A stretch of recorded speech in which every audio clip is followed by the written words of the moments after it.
Ladies and gentlemen, welcome. This is the regular meeting, September 29, 2025. It's a regular meeting of the Mayor Council. Notice was given as follows. Notice was filed on January 9, 2025 with the Record and New York Star Ledger, both official newspapers of the borough. Notice was posted on the board at the Borough Hall and Borough website. Copy is preserved in the clerk's office. The Pledge of Allegiance and moment of silence will be brought to you by Council Kim. To the flag of the United States of America, and to the republic for which it stands, one nation, under God, indivisible, with liberty and justice for all. Thank you. Please be seated. Borough Clerk, roll call please.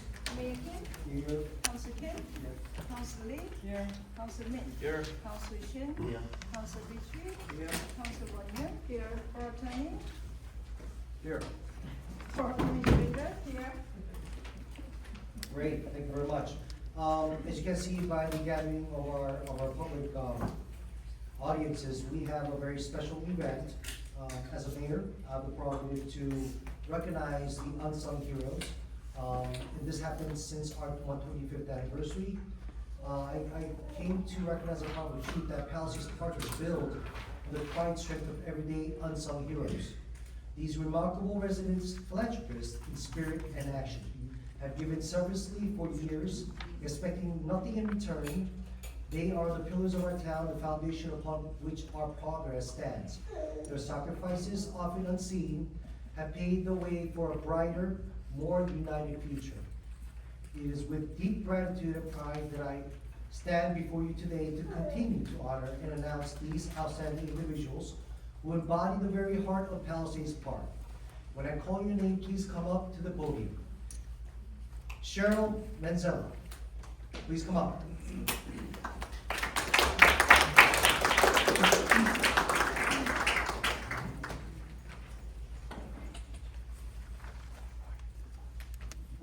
Just a quick introduction. Cheryl Manzella is a proud teacher of Palisades Park.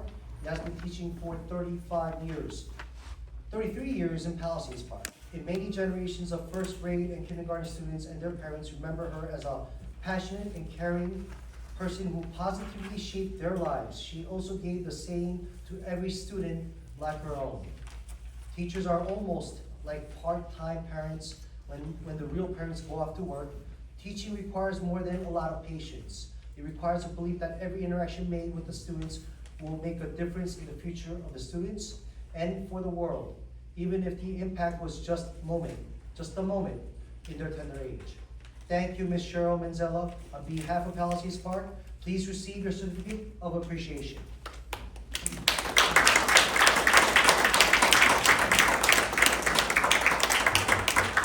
I did this once, and this will be the same as any other certificate of appreciation. For your unwavering dedication and countless contributions to Borough Palisades Park, your quiet strength and genuine care for your neighbors, you have embodied the spirit of community. Without seeking recognition or reward, your selfish service has made a lasting difference in the lives of those around you. As an unsung hero, you represent the best of Palisades Park, demonstrating the pride, culture, and progress that defines our borough. Your generosity and commitment has helped shape our community into a better place for all. On behalf of Palisades Park and its residents, I express my heartfelt gratitude for your invaluable service. Congratulations. Thank you.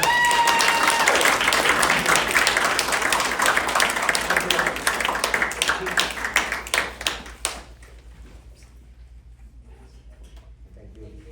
Remain warm, I hope. Thank you. Next, Mr. Chong Il Kim, here? Okay. Chong Il Kim, no, I don't think he's here. But let me introduce you. He was a developer and owner of King Sauna in Palisades Park, and now the owner and farmer of a proud evergreen orchid farm. He has been an instrument in showcasing our Korean culture to all Americans through his businesses. But most importantly, showing that Korean Americans cherish America, and here, true success is measured by not oneself, but the success of the community. He has provided hundreds and thousands of dollars in donations to those in need, throughout the many years and will continue to do so because this is what he truly enjoys. Thank you, Mr. Chung and Kim, on behalf of Palisades Park. We present you with the certificate of appreciation. Round of applause for Mr. Kim.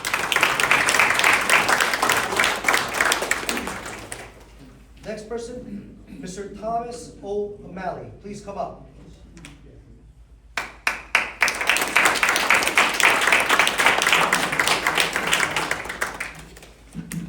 Thomas O'Malley, a lifelong resident of Palisades Park for over 55 years, has been a steadfast public servant dedicated to the safety and progress of our community.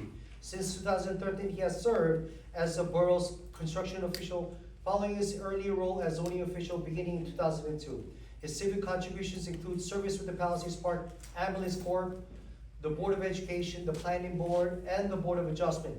Beyond his professional impact, he's a proud father to Caitlin, an elementary school teacher at the ECC, and devoted grandfather to 2 granddaughters. Beyond his titles and responsibilities, Mr. O'Malley has been a pillar of fairness and respect in our town. Personally, I consider him instrumental in helping the governing body move forward with a critical ordinance reform, soon to be announced at next month's meeting, particularly aimed at strengthening fire and building code enforcement, thereby reducing and in many cases eliminating safety risks associated with illegal tenancies, overpopulation, and providing needed benefits for the residential property owner. Thank you, Mr. O'Malley. On behalf of Palisades Park, we present you your certificate of appreciation. Thank you.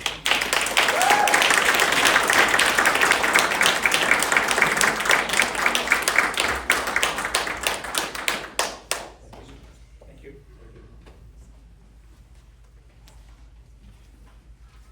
Next unsung hero, I would like to invite up Mr. Joseph Ferguson.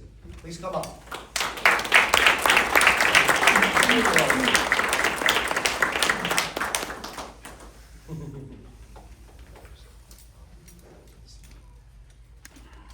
me introduce Mr. Joe Ferguson. He has been a devoted resident in Palisades Park since 1971, an incredible 55 years of commitment to our community. His public service includes 36 years on the Board of Adjustment and 25 years at the Library Board, where he served both as an active member and chairperson. Though we mourn the loss of his beloved wife in 2022, we are grateful that Mr. Ferguson remains a respected and inspiring presence in our town. As mayor, it is both my duty and honor to recognize individuals like him who has given so much without asking for anything in return. Thank you, Joe, on behalf of Palisades Park. We are proud to present Mr. Joe Ferguson with this certificate of appreciation. Congratulations.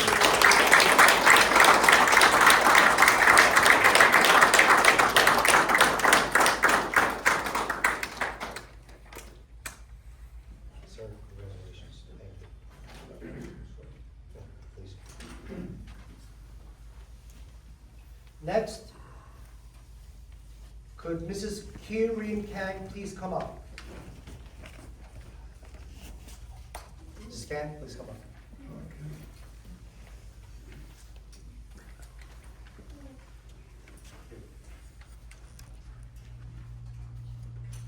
Mrs. Kirin Kang, a resident of Palisades Park for the past 10 years, began her journey of civic advocacy after experiencing unfair treatment by police officers. An experience that inspired her to stand up for seniors facing language barriers and systematic challenges. She became a passionate defender of senior rights, a tireless promoter for voter registration, and a visible leader in community cleanup efforts, proving that action speaks louder than words. For a decade, she has been a backbone of both the Korean American Voter Registration Group and the Palisades Park Palisades Park Citizen Association, working with unwavering dedication to uplift and empower others. It is my honor to present this small token of appreciation for her remarkable service to our town. Thank you, Ms. Kirin Kang. On behalf of Palisades Park, we present you your certificate of appreciation. Congratulations.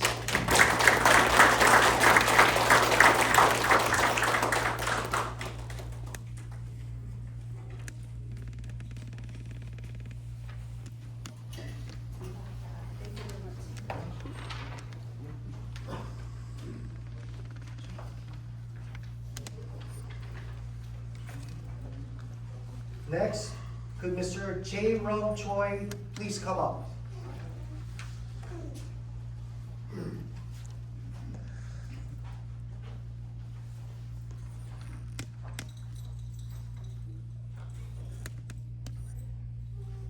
Mr. Jae Rung Choi has spent past 10 years as a tireless advocate for the people of Palisades Park, never wavering in his commitment to improving the quality of our life for our residents.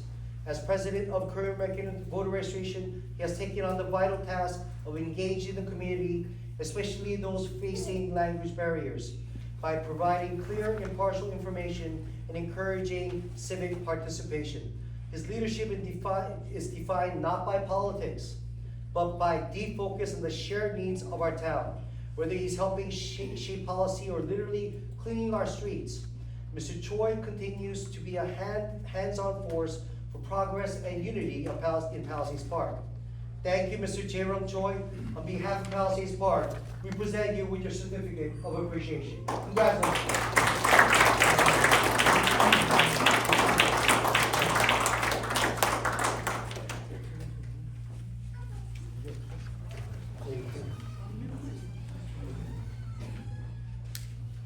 Next, I would like to invite Mr. Chae Ok Lee. Please come up.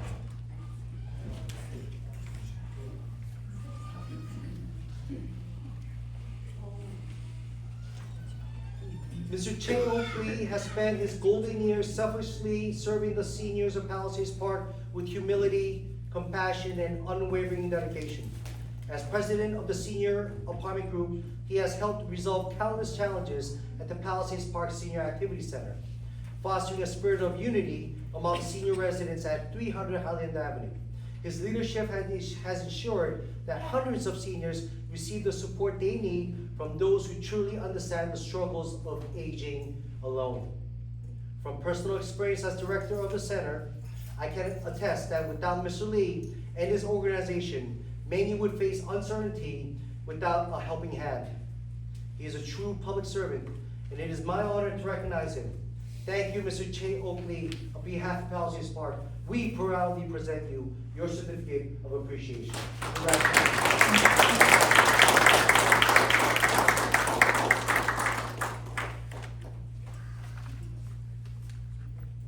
Thank you. Wait.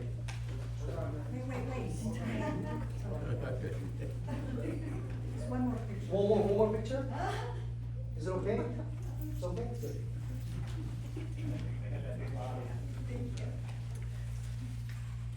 Last but not least, Mr. Hyuk Man Kwan. Is he here?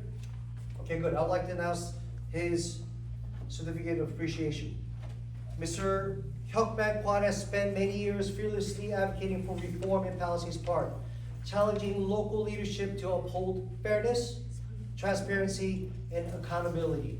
He stood firmly against corruption and worked tirelessly to mobilize Korean American students, recognizing that grassroots participation is the key to meaningful change. His door-to-door outreach surpassed that of many political candidates asking for votes, and his early efforts to create spaces for residents to voice their concern laid the foundation for a more inclusive and responsible local government. Thanks to his unwavering commitment, our community has pivoted toward a future rooted in reform and improved quality for not just for a few, but for the many. Thank you, Mr. Hyuk Man Kwan. On behalf of Palisades Park, we proudly present you the certificate of appreciation. I'll give that to him when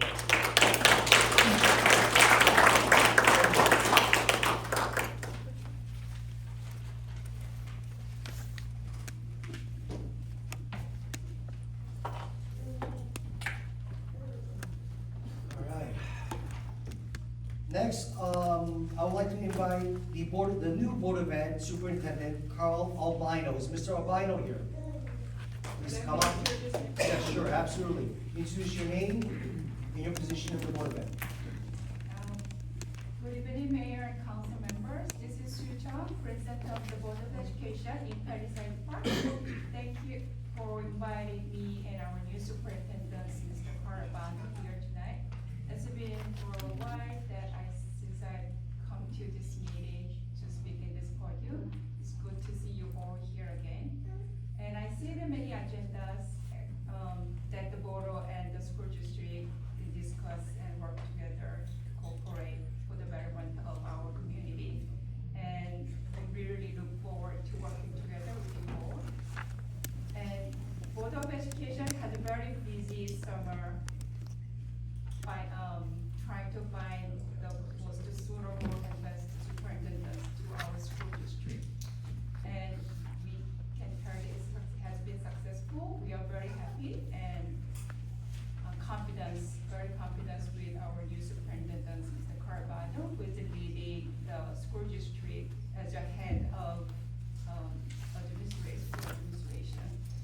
my pleasure to introduce Mr. Carabano here tonight. Please give him a very warm welcome.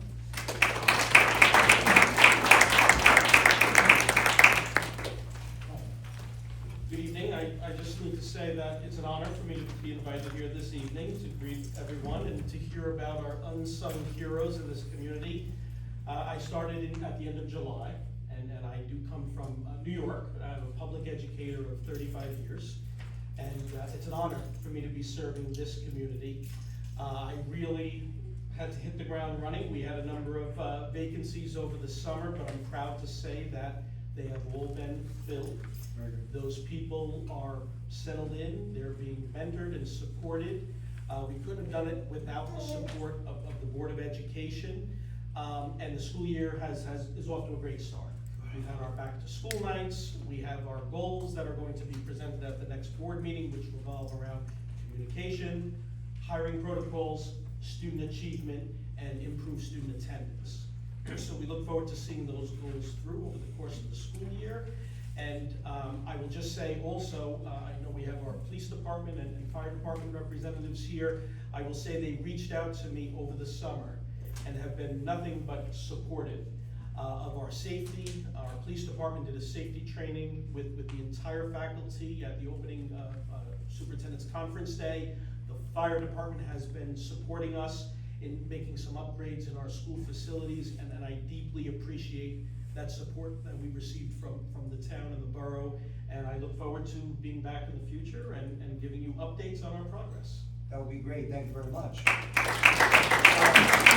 just want to mention that, especially being as a mayor, I want to trust the elected officials with the Board of Ed. I was scared, I was frightened, like a lot of many residents here, that all of a sudden a lot of staff just left all at once. But I commend and want to congratulate the Board of Ed members, especially Suchong, for having the courage and have the steadfast to move fast. I believe you're right. I think they made a very good decision on filling those spaces, including you and also the director. Very competent people. So I wish you the best of luck and a good job, Suchong. Thank you.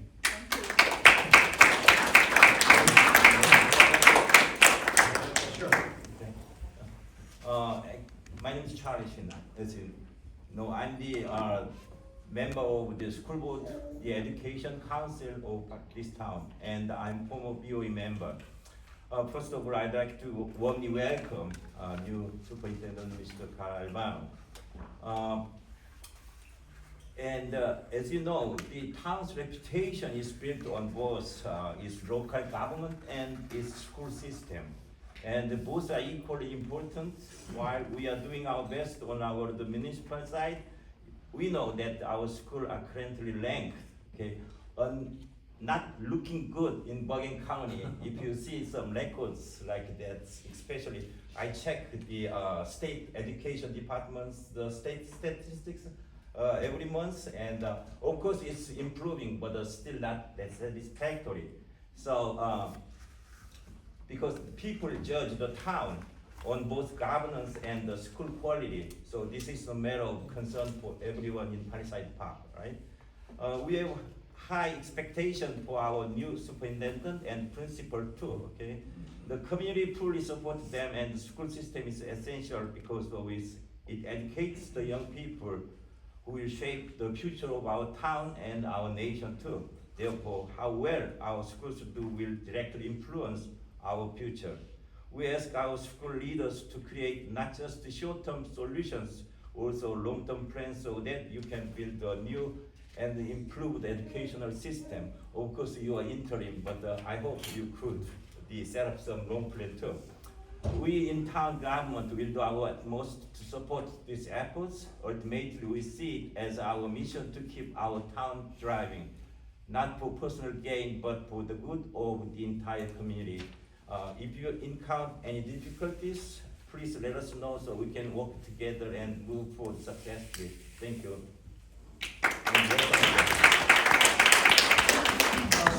As you know, that right now this year the direct connection will be with our Council Sang-Hee Lee. She is the liaison chairperson for the Board of Ed. She's been working with Suchong, so I hope you do the same with her as well. All right, good, thank you, thank you. All right. And, let's just go with the adoption of the minutes. Council members, start with the adoption of minutes, please. Adoption of a meeting work session of the Mayor Council, August 18, 2025, and the regular meeting of the Mayor Council, August 25th, 2025. Council members, any issues or questions about the minutes, regular session or work session? Excellent. Yes, When we had the work session, ordinance 2025-26, sir, we're right now in the adoption of minutes. You will get the opportunity to talk about the introduction of ordinance, but not right now. Thank you. Any questions again about the adoption of minutes? Okay, council members, I would appreciate if you perform your duties and get this passed. May I have a motion? I'll make a motion. First and second. Jason? Yep. Thank you, thank you. Roll call? Council Kim? yes. Council Lee? Yes. Council Min? Yes. Council Shin? Yes. Council Beatty? Yes. Council Wanya? Yes. Great, thank you very much. Adoption of minutes have passed. Before we continue to our introduction of ordinance, I'd like to invite our CFO, Roy Quintano, to explain about our best practice. Please come up.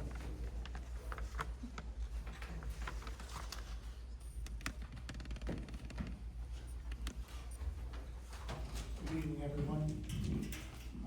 The law requires me to appear before you for the best practice inventory checklist. I'm happy to report that out of the number of surveys, we meet the minimum criteria, which is 32. We are at 34 yeses. So with that being said, we will get our full complement of aid on November 1st. Very quickly, some of the no answers had to do with the environment, such as we do not have at this time hybrid vehicles or electric charging stations in the borough. So those were 2 out of the numbers that we had to answer no. The GL and the recons on the software system will be done by December 31st. Since we don't have them as of today, those are no vote, those are no's. And that's the first time since I'm here over 30 years we have to put no, because we changed to a new software system. We also have, which will be fixed January 1st, we will put on a resolution already for October. We will have the Storm Recovery Trust Fund set up and Compensating Trust Fund set up as well. So these are all no answers that hopefully will become yes next year. The rest of them you can read on your own. I don't want to take much more time since we did meet the minimum criteria. It's a go, we will be getting our aid in November. Obviously, some things that we have no resource to comply with this. Right. And it's no reflection on the mayor or the council. These are just items that we don't have in Palisades Park. Yep. We don't have an economic development center. You don't need one. You are economically at a better advantage. Thank you.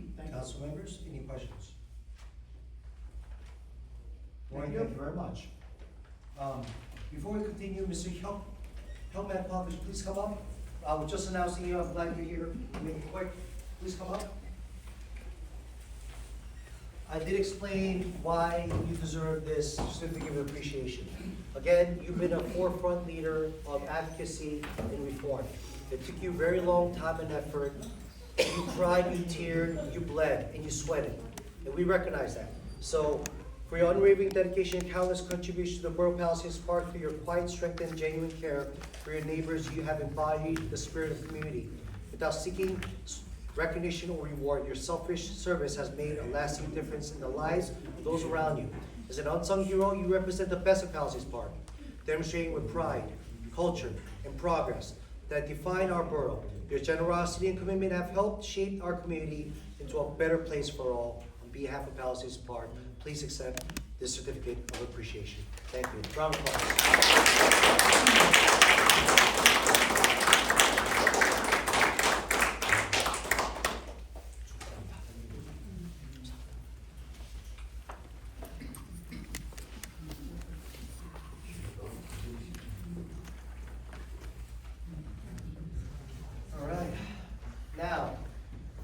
would you like to continue with our intro of our ordinance? Introduction of ordinance, ordinance 2025-26, establishing of the Affordable Housing District 1, called AHD-1, and the regulating development requirement for block 617, lots 21, 22, and 23. Council Beecham, please continue.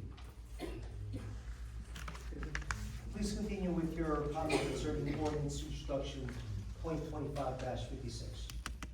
26. I'm 26, sorry.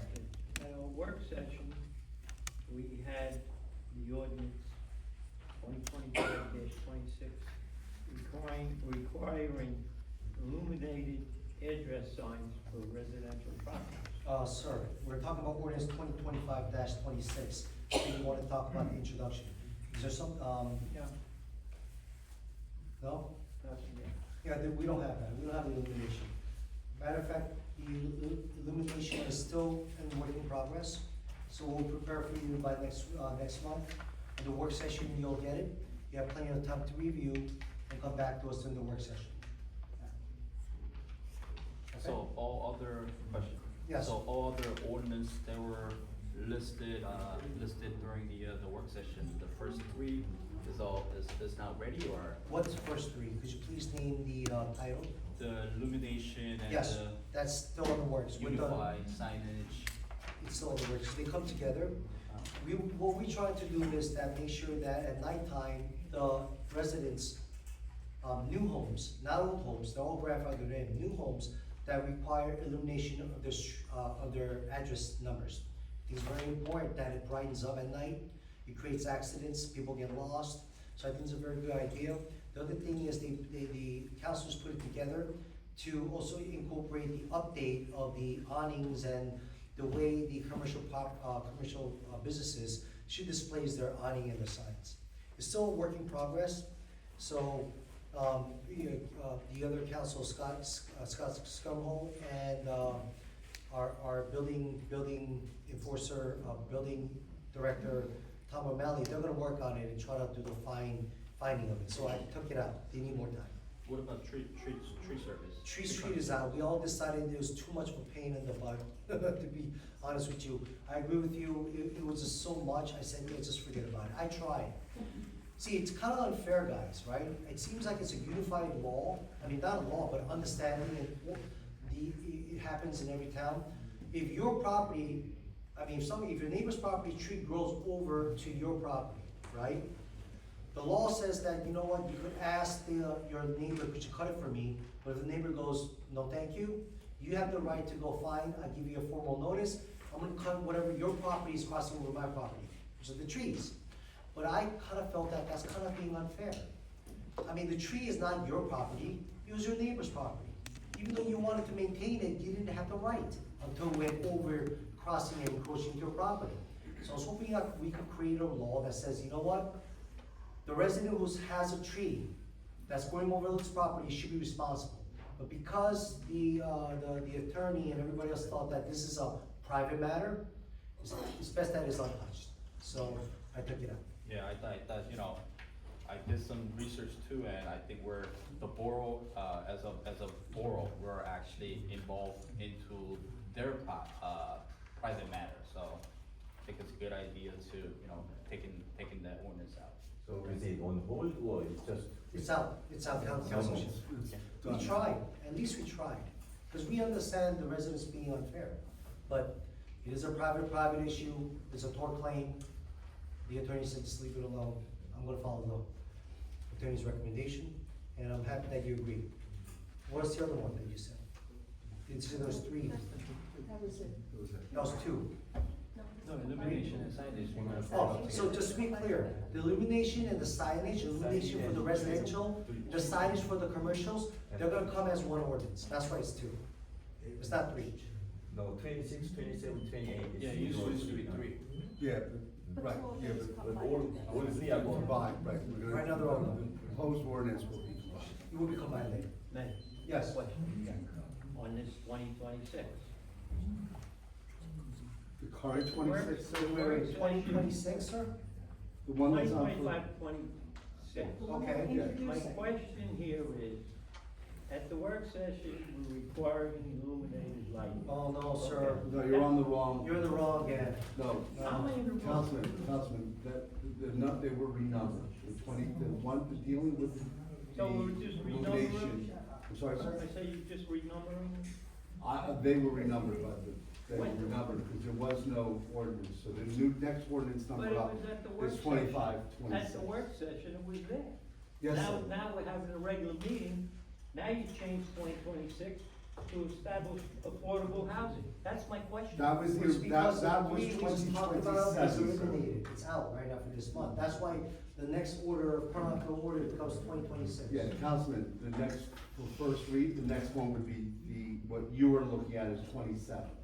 So it, no, I'm not looking at that, I'm looking at 26. 26, but At you're the work reading. session, I'm saying, Yes. today, 26, it's been changed to affordable housing. Yes, sir. That's correct.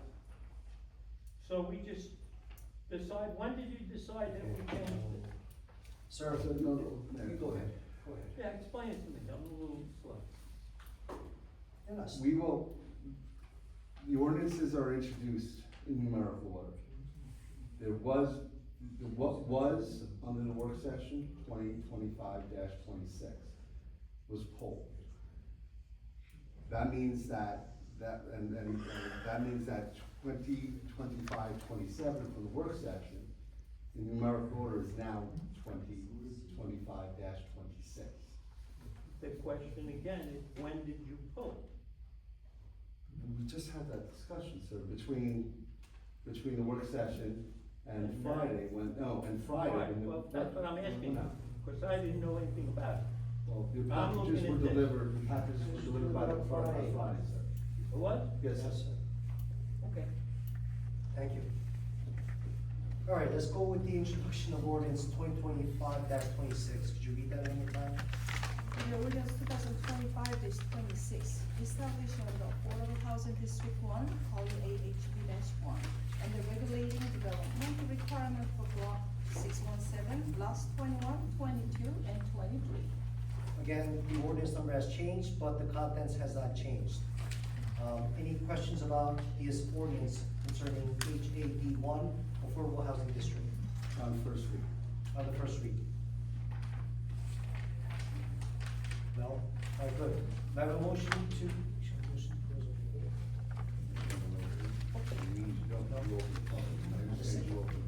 Yeah, for the first read. All right, good. If there's no question, yes. So this ordinance is reviewed by the planning department, right, planning board, right? This ordinance right now is not going to the planning board No, first. this ordinance is in place, sir, because the settlement provides that the borough comply with the requirements of the planning board. So the setback was changed to be in compliance with the planning board. So like the setback lines, something like that. Yeah, That's we talked about it, reviewed by yes. the planning It was board. an error, it said 10 feet, but we changed it It was to be supposed to correct. be 3.67. Yeah, it was 10 and feet, that- remember? That's all. So that's the, that's. That's the change. Yeah, one thing I'm curious is, okay, I think when they submitted this kind of the building plan, at first 2 years ago, they planned like to build 60 more units. This is Columbia Avenue, right? No? No, it's not. No, I believe this is the 15 and the 21, I believe. This is the 15. This is It's the a 15. West Columbia, right? It's West So Columbia? at the beginning, Oh, right, it's West yeah, Columbia. their original plan was putting like the 67 units or 70 units. Right, something right, like that. right. But now that they When changed they to like reduced- the 35 units. Yeah. But still the setback remains same, something like that, okay? Setback So- wall, Setback was listed As as 10. 10 feet, it wasn't. it wasn't. The was setback wrong. is supposed to be. It's 3.67. Actually, setback line is not the councilman cares, okay? But it should be reviewed by the planning board. So that's the reason I'm asking whether this was reviewed by planning board or not. I think this one goes from here to the planning board. It These doesn't were the go, requirements, the reason for the ordinance was that there were requirements that the planning board set that we had to comply as part of the settlement for the builder of these cases. So that's what this is. This is that settlement from 2024. All right, if there's any more questions, may I have a motion to close and open to the public? Motion. Thank you, may I have a second? Second. Great, all in favor? Aye, thank you. Ladies and gentlemen, you have 3 minutes to discuss about the introduction of ordinance 2025-26, creating an affordable housing district for block 617, lots 21, 22, 23, and it's been confirmed as Columbia Avenue. Okay, good. Then I'm gonna close, because there's no participation. May I have a motion to close and open back to our regular session? Thank you, may I have a second? Thank you, all in favor? Aye, thank you, appreciate that. For our clerk, let's move to our second reading ordinance.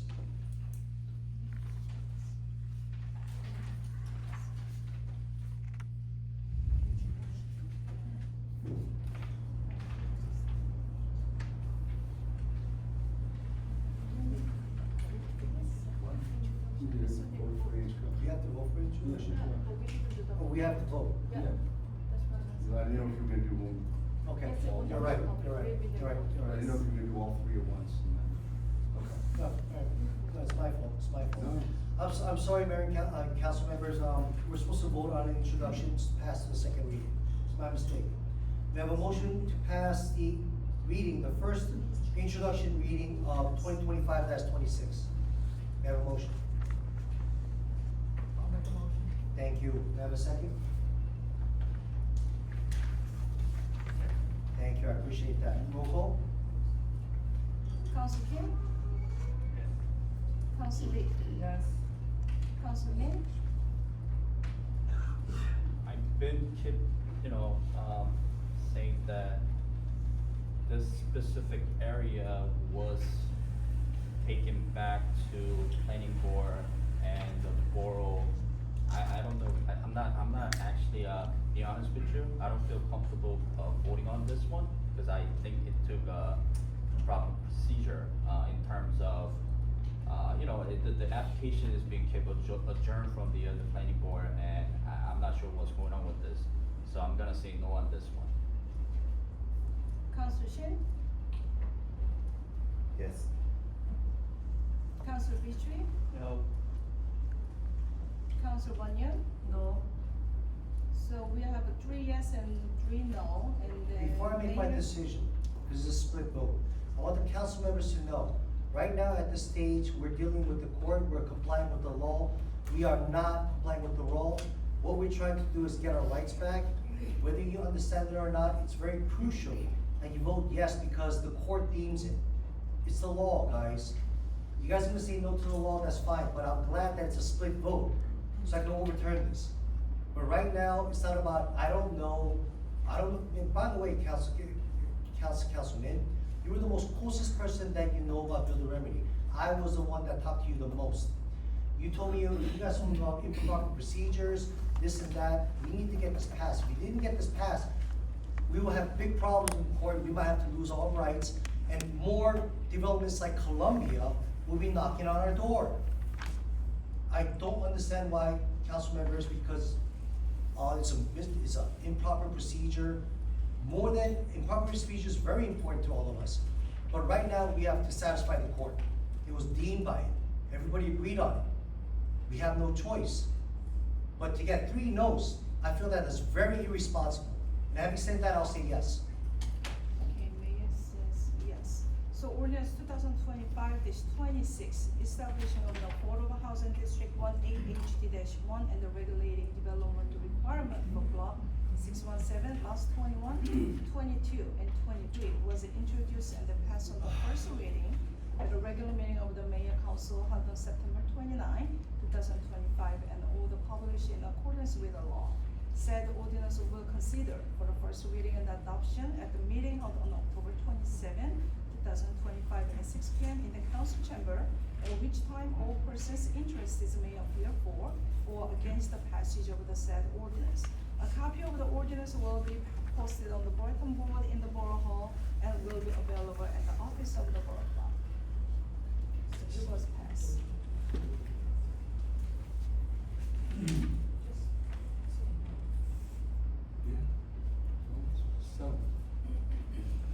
Say no to a settlement, I can't believe this.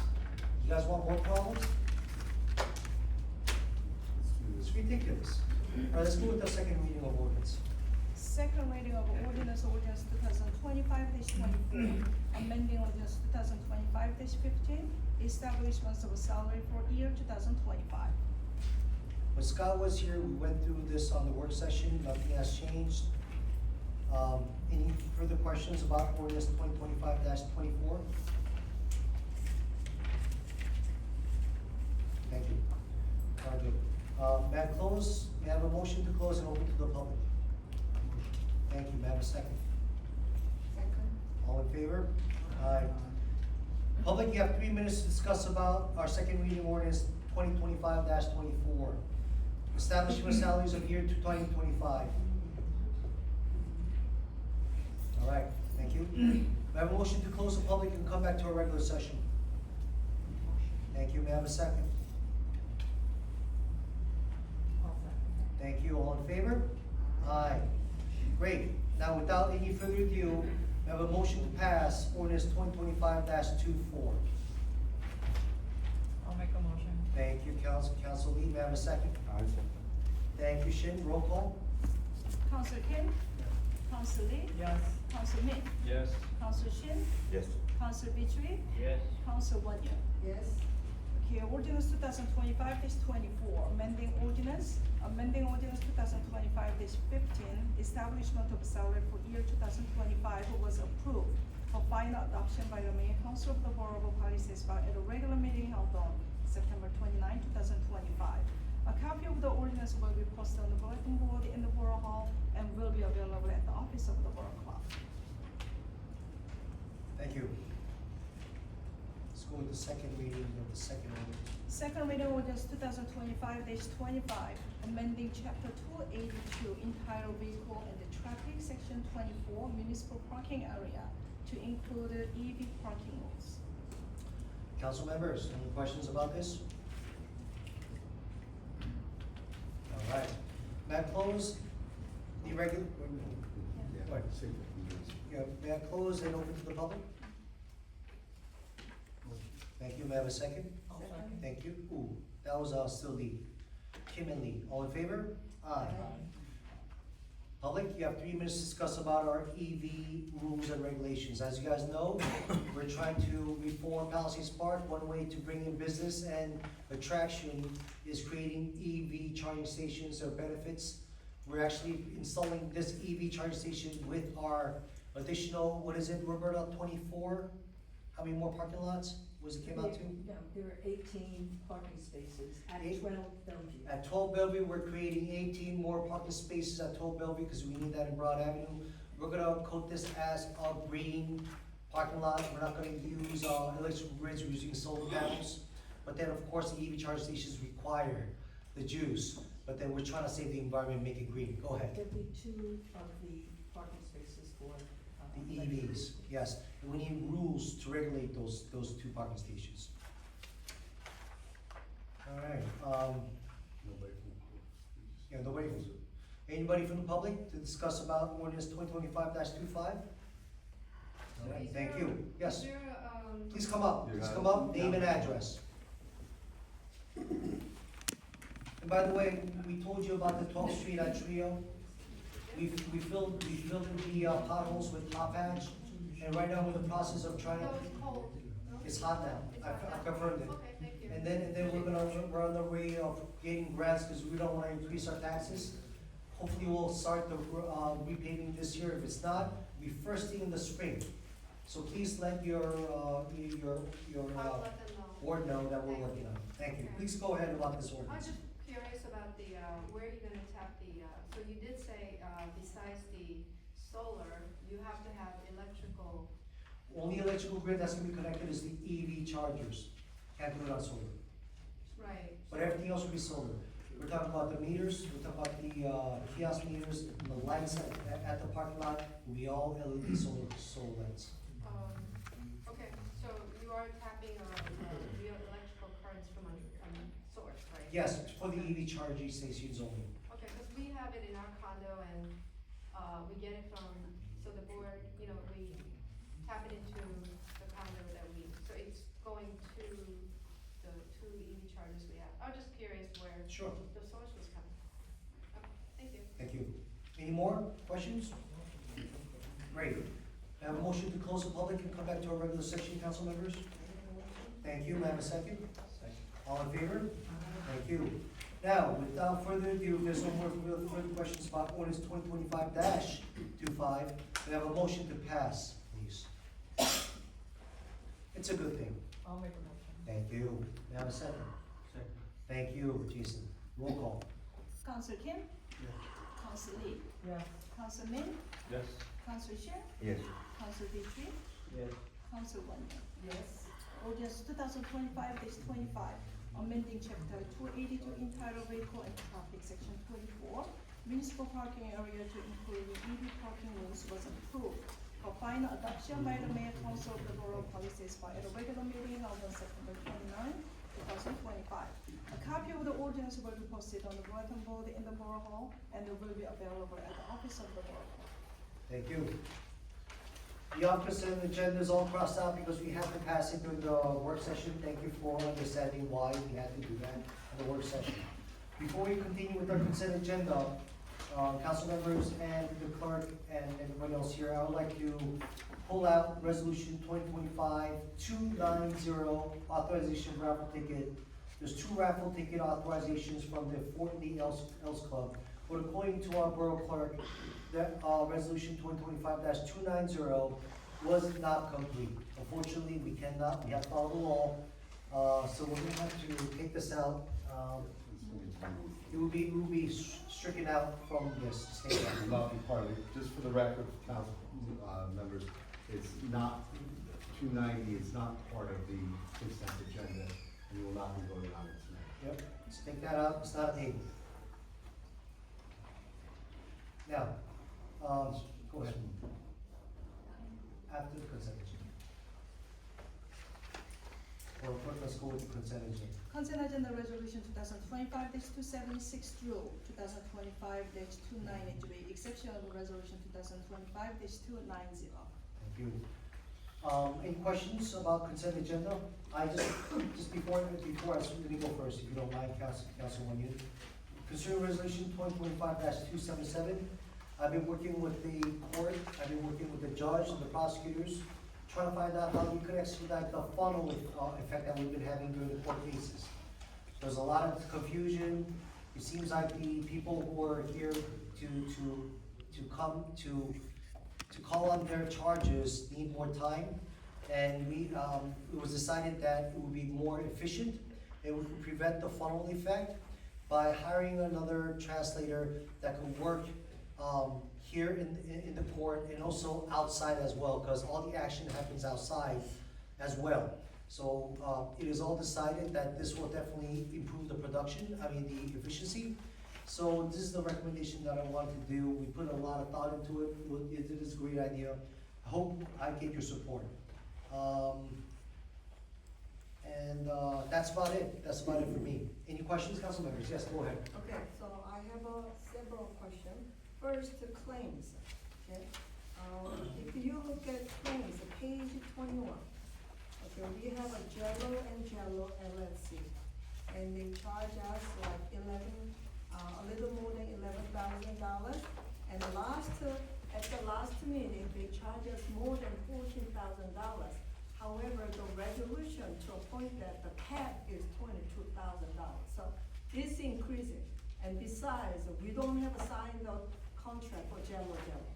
And also, we need to know, in order to extend it, we need to know what's the tax appeal status, so that we know how much it has to increase. Okay, that's number one. May I? Let's just start with one each. Go ahead. Do you mind? I spoke with Mr. Jallo, or texted with him, the contract, signed in terms of the cap, the expenditure. I believe my understanding is that the cap needs to be increased. In terms of the, which this will do, in terms of the outstanding cases, I can have a presentation due at the next work session in executive session. So we, Also, just to follow up, we already, at the beginning of the year, we had already done another resolution to increase the cap because there were a number of tax appeals, I don't know if you remember, and I don't know the date, but I could look back, I know that we did one. We did, I recall. We became aware that it was already over the cap, so we introduced one to increase that cap. Is this Jello and Jello? Yes. Okay, Yes. now I No, remember. no, I checked. You checked? I came back. In fact, we do have another resolution at January to use John Bond for the tax appeal authority. Right, that was separate, yes. Yeah, that is a separate, but both of that resolution cap is $22,000. And Okay. I don't believe we have any resolution to increase it. I would like to go back, in any event, we've had, an exceptional amount of tax appeals that are getting settled now, and Can I just amplify on that? There were some tax appeals that were dating back, that were not handled 10+ years. So they were cleaning everything up, so that's what's Understand, going on. I just want to point it out. Yeah, It is I'm sorry, increased Councilman. based on the status. Yes, my understanding that there was a second resolution, as Ms. Stern said, there was a second resolution to increase the cap. That, again, ma'am, that's my understanding, that's what I can tell you, but we can double check. And in terms of the statuses, we'll get you a written report. If I can remember correctly, right, we had about 64 tax appeal cases in '24, and I think it's like 12 or 15 got, settled prior to the, cases open. So I think we should have roughly about 30-some cases are outstanding for '24. I think we're still working on the '23 ones too. Yes, we right? will. Some of them were settled. Much longer. We had a meeting with, Mr. Lennon, who had been doing the, appeals before, and with the jailer firm, and it was decided which ones he would keep, because they were almost close to stipulation. And then we went further and assigned the new ones were gonna stay with jailer and jailer. So that took place, maybe 2 months ago, but at the next meeting, we had already discussed, with Mike Apicella, that, jailer will be coming in, because the next ones are rather significant, and he wants to explain everything to the council. Yeah, because the point I would like to make is whenever there's cases, right? We would like to, I'm sure all the council members here agree, right? We would like to know what the settlement Of course. process is, right? Just the last month we have, settled because it's already settled and they want us to actually vote on it, right? But we actually wanted to know what the mediation process is, so Right. we know exactly how much we're actually giving back or, where we're gonna stand at. In most cases, they try not to give anything back. In most cases, it's more efficient to do a credit on future taxes, so that that the borough is not in a position of writing a check back to the people. Yeah, But- But, the just last, Yeah. appeal case that we just settled, Well- right? The detail on that, it's already been settled, but so, Yes. Yeah, we can, And again, that's why- if you'd like a monthly report or a report prior to it. Usually, I'm I sure mean, we're spending a lot of money on it, what we'd like attorney to fees do, and stuff. we're going forward, because we did not have an explanation before the last one, and that's why they're coming in next month, before the really big ones are coming up. And there will be a meeting with the council prior to the regular meeting, closed session, where they explain all of that. And that should be the process all along. Apparently, maybe it hadn't been done in previous years, but that's what The I'd like assessed to see. value on, I'm not gonna say the building, of the settled building, right? But the assessed value is. It's a lot, but then it's these old things that we never settled with the tax appeals. That's It was been so long. It's a good thing that we're actually catching up, because it was like, what, 10 years, over 10 years worth of There are tax a lot of appeals? very old ones. Very old ones that we're catching up, maybe that's why. But, is it possible, didn't you have a discussion with Christine Juanita about this, or this is the first time talking about this? No, it's pretty much first time. First time? Yeah. I recommend the council members, because claims did come in on the, work session, right?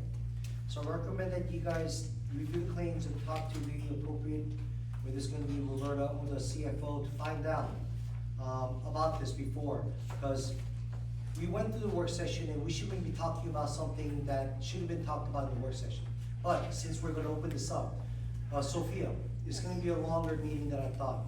I would like for you, if you can, find out if we increase the cap on this, because I remember that. So let's find out if, because Chrissy Wanya said she checked, I recall you, with you saying that we did increase something. I don't know if it's Jalo and Jalo though. No, it's always Jalo and Jalo. But it was an increase, I do remember. She says she doesn't have any in the resolution. Because it was just one of those things that I caught when I Me was too, I going through the remember. bills. We increased it. Months back, and then in order to pay them, we had to do the resolution, otherwise they would have been behind. We would be owing them a lot more money than we do owe them, so, We'll have to wait now. Mike left, but, You know, Just please wait, because this is right now, we have to figure this out. This should have been done during the whole week. I don't know why we're doing this right now, but it is what it is. What's your next question? Okay. By the way, we don't have a signed contract, okay, so that's come first. I'll have that tomorrow, man. Okay, and then the next one is Ruderman and Ross. Which LLC. page? Page what? Page 32. There were 32. Okay, altogether, this is 97,000, more than 97,000. Again, our cap is $145,000. Until, including this, is 266K. Okay, so definitely this also hit the cap. So we need to, have a resolution to increase the cap. I don't know if there was, I don't know if one well, was passed. the original contract had $80,000, For the- for the 66, retainer, 66 right. month, that's your monthly retainer. As Right. far as the other part of the contract is concerned, there is special litigation, it doesn't have a cap. It says that there are certain litigation matters, Oprah being one of them, other litigations, which would be affordable housing, that On an is hourly separate basis. from that $80,000, so there is no cap on that part that I know. In the contract, it's at an hourly rate for those other, cases. We do have a cap on, No, we do have. resolution. Take a look at resolution at the January 6th meeting, and our cap is $145,000. There is a cap. Okay? Well, that could And be then looked at. in the contract, we don't have a cap. Right. But however, in the contract, you're right, $80,000 retainer. Right. And then, if we look at that, resolution, that basically, 645, like 64, right? About that much we'll spend for the rest of it unless we have a resolution. So we do need to have a resolution to extend that cap. And by the way, we did it last year. Mayor, shouldn't the CFO be responsible for keeping CFO? track of the cap? Well, it's not the responsibility, it's the responsibility of the BA, I believe, to figure this out. But anyways, yeah, go ahead. The CFO is required before the payment of any bills to certify the funds, so the funds are there, is that? Funds are there. correct? The funds are there, whether we went to the cap or not, we should have talked about it 2 weeks ago. And we should talk about it a week ago. I don't know why we always talk about something here. Public. I don't understand why people are grandstanding. You guys had a whole week. Why here? We're still stuck in your question right now, because we shouldn't be answering these kind of questions here. Yeah, but once we find out, we better, right? Yeah, but you found out what, every single time at the last moment? Well, yeah, sometimes. Well, I then do you're not because I- performing your duties, because you're really like saying, you know what, I'm gonna hold this and make a mockery of our meeting on a regular session. You have how many times do you have to ask you, please talk to the people? You don't talk to the people until the last moment. Why? But anyway, don't let me regret what I said, okay? I'm raising for the resident, okay? Yes, ma'am, but I just wanted to verify, just for the record.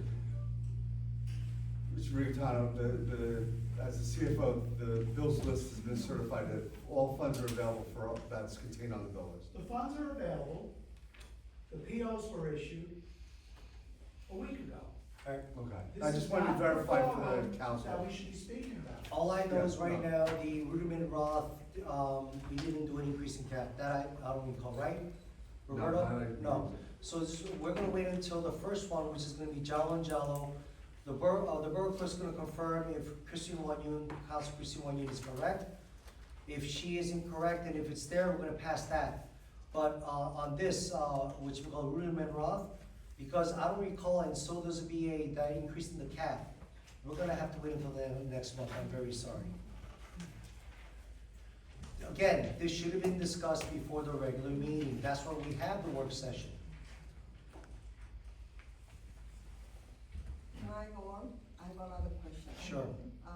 Resolution 277, hiring certified municipal court interpreter. Okay, we do have a one Korean interpreter, right? Which we usually give our money, like $167. That's right. $87, That's right? right. But then we have the rest of language like Spanish, Russian. Yes, we Arabic. do. We using Delgado service, which is Yes. actually $100 per hour. No, So- actually, they're $200 per session. No, it's $100, somewhere between $100 and $130 per hour. No, it's not. Roberto, you told me it was close to $200. That's why they're at That's- $200. Yes, and it's a company, and it's not an individual, because there are different people who can come to serve through the company. And their payment of $164 is actually outdated. I don't want it to re-change the salary ordinance. That's why I'm waiting until next month. Right. So go ahead. But what I'm trying to say is, I don't know how much they charge for Korean interpreter, but for Spanish interpreter, Russian interpreter. or There's no both of Russian. them, it's a yeah, there is a Russian. Do we have a Russian? Yeah, we do. We don't have a Russian No, interpreter, from the Delgado service. We but use- not here. we What use- I'm, It's what the I'm third trying to party. say is, It is a third except the party. Korean interpreter, the rest of interpreter, we using Delgado service, Somewhere. which is cheaper. No, it's not, it's not. Delgado is, according to Roberta Stern, which I asked today, they charge $20 per session. We charge $164. No. But anyways, let's just say you're right. Go ahead. Let's just say you're right. So, for the economic, the purpose, I think it's better to use a Delgado service, right, for Korean interpreter, if we do need additional. Right now, we need something, again, you're right now stonewalling the issue. You had this in the work session, why do you always come out in the regular session and argue? I wasn't here. I don't understand it. Okay? You got it on Friday, you could have called us, but anyways, again, I'm trying to explain to you, this is trying to fund, we have a big problem with the court system. If you come here once, you'll notice how it works. There's a funnel effect right now, they can't handle outside, there's only one translator inside, there is a Hispanic outside. They're requesting, we all agree, it's not your thought process that's more important, it is your decision, but however, it comes from the professionals. We have to really rely on the professionals. We're not CFO, we're not architect, we're not fighting on the court. The judge, the prosecutor, me, Roberta, we were working on this for almost 2 months, and we all said, yes, this will definitely help expedite the process, it'll be more efficient, and also, it will make us more money. Go ahead. Just real quick, right now, the interpreter's running back and forth between the prosecutor and the court, and it delays everything, so that's. Have you talked to Delgado service?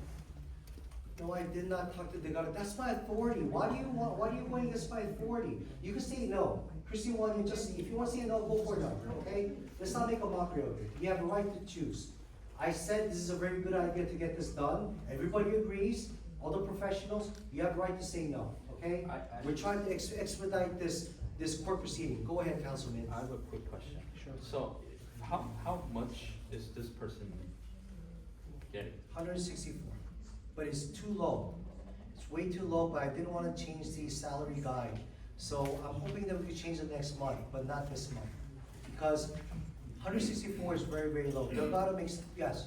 No, I'm sorry, no, I just wanted to verify something. Sophia, did you Yes, confirm? I found it in the tax appeal council. We appointed 3 as a council this year. One for the tax appeal council is John Bang, and then not to exceed 22,000. The other one, tax appeal council, Joe Rosello, not to exceed 22,000. And the last one, real estate tax appeal council as a Donald Leonard, not to exceed 20,000. I don't see any. There's no increase in no caps. increases for the cap. We talked about it. No, I know, But in We the- talked about No, it. I found it, I wasn't gonna pay their bill, because it was over the 22, so we did a resolution to go past. I that. remember And by voting the on way, this. I just said to the finance office recently, double check what we paid them, I think we need to do it again. Maybe this So- was last year, 2020? No, it No, was I this wasn't year. here, this was. It was like maybe So, 3-4 months, in maybe? any event, Yeah. I will get a history All right. tomorrow of all the payments to J-Lo, and when I realized that it was going over the 22, the action we took. All right, It so- didn't happen, it so- didn't happen, but I know I wanted it to happen. So right now, there will be two, when we pass the claims, Mayor and Council, it will be, in stipulation that we will not pass the two Jello and Jello, and also Rudin and Roth, because for some So let's reason, get it out, that's all. I'm actually gonna go home and check if there's the video, thanks to the gentleman over there. I swear we passed it. But anyways, it's not there, so we're gonna have to omit those two in our claims. Yes? This is not the first this happens in any of the towns. So my suggestion is your CFO, the funds are available. You're right about the cap. So predicated for the next month, instead of holding up bills that the services were rendered, I say you pay the bills this evening with the stipulation for the next meeting, there'll be a resolution. With the cap. Increasing the cap on these two professionals. Simple. What say you, council members? I think the point that he's making is the work has been done, so it's not like And the we're laying funds out are money, this is, money that has, activity and some production has happened. So I believe that, Mr. DeKalb has a good idea, we know that we're going to do it, We can't. We can't do We that, can't though. do that. We can't do that. make it contingent on a resolution that has Well, I'm passed. not making it contingent, which is, Well, it's- it's not, The stipulation is in this case, I'm talking about work that's been completed. work is completed, but whether Right. you pass it or not, that's Well- a separate issue. Whether they could charge us, Yeah. but I agree with the council member Lee, because I have no, that's proper procedure, I agree. So we're gonna have to really, take it off. in the stipulation, take those two Jalo and Jalo and Rudiman and Rob while we process our claim. Can I request something? Sure. Roberta? Can we have a breakdown of each professionals, right, that we have, like, including, borough engineer, whoever, right? Can we get a breakdown of how much, the money has been invoiced and we have paid so far until now, right? Certainly. So, CFO. if we could get that in the Excel file. It's a vendor history and we can produce it for everyone. And it should include a cap, the relevant cap for you. Yeah. Let's make sure that other professionals are not going over the cap while we're doing this. Because I'm afraid that we're spending really, a lot of money on the, professional services. But you know why we're doing that, I right? don't disagree, but I've never been any other place where the caps for those professions is as low as you said, when you said it, but that wasn't my business to say It's fine, it's anything. fine, it's fine. And because at the end of the day, we know that this particular ones, the attorneys, tax appeal attorneys, it's not a fixed item. They don't know how many lawsuits they're gonna deal with. Besides their, the $80,000 that they agreed to, because that's paid monthly, that's a set fee. I don't think there's any professional who could tell you, well, I'm only gonna charge you this much, because how do they know what's gonna come up? No, that's, You know what I'm saying? So, you're 100% right. This is right, but we I don't have any problem, producing it, and I agree, because I look at those, and I'm one of the ones who caught the one on J-Lo and wouldn't pay them the last time, that's why. I thought we did a cap. But anyways, it's not. Anyway, I mean. They're pulled, and I'll ask that my bill be removed so you can deal with it. So- Right, but anyhow, I will get a vendor history for all our Please. professionals. We're gonna table those two and we'll present them next month. Now, concerning claims, let's get back to the claims. Any more other claim issues? Anybody here? Okay. Yeah, questions There's no more questions on claim, on- No, we're already at 277. yeah, any more questions? I have, go ahead. Go ahead, Joe. Resolution 292 and 293, okay? 293, 292 and 293. Yes. right? This is two resolutions based on the first, it started from like the settlement agreement dated on December 16th, 2024, right? Yes. Okay, unfortunately, I was not the councilman that time, so I'm not familiar with what the settlement the agreement was. Also, today we have a lot of the topics, okay? So I'd like to take 5 minutes, okay? And the borough attorney, I give me 5 minutes, okay, and explain about this settlement to the public too. And Okay, I'm sorry, sir, but if you want something done, a settlement, be done in. Executive session. I can talk a little bit about the terms for this particular issue, but right now, this is just a cursory, that this is a disagreement between the two developers. So, but this is part of a settlement that's been going on, as you said, Councilman, for a Okay, while. Charlie, I don't know what you want us to say to you to make you feel better, but we cannot really divulge every single detail of this, because it's still. Not in public. Not in public. If you want to have an executive session, again, you could have asked the same question before, even Friday, Saturday, Sunday, even last week. I don't know why we're doing this, but if you want an executive session and talk about it, you have every right to do that. But what we could tell you is this: they have a problem. They have a situation between the two people, 15. Okay. Yeah, let's- Okay. Do you want to have an executive session right now? But No, one with okay. the other, let's do what we can agree on. Explain what, okay, as far as the public can know, okay? Explain The as much limit- as you can. Because every session, meeting, we submitted the remedies already, and it was accepted by the court, right? Is it? Yeah. So everything is, Not this. It's not settled yet. I know, yeah, this resolution is not, but this is the separate subject, but there was some agreement and we submitted some remedies, something like that. But whenever we have a meeting, okay, always we say no and yes, we have to decide again and again. So that, what happens if the remedy is rejected? Now for example, the council members, okay, we are not approving this project and. What happens, Councilman, Yeah, Councilman, then what happens if we say no? To this town? Yeah, What please. happens to the affordable house? Then we have to Explain go it. back to court and explain, we have to go back to court and explain why we're not abiding by the court's direction in any of these cases. So, there are some things which I can't talk about in public, but all these resolutions that we're talking about, these building remedy cases, these are accommodations, to timeframes for, a fairness hearing. So, some of this stuff dates back to March and February of '25. This is something that we have to approve so the courts could settle. Remember, we're settling so we can get our rights back.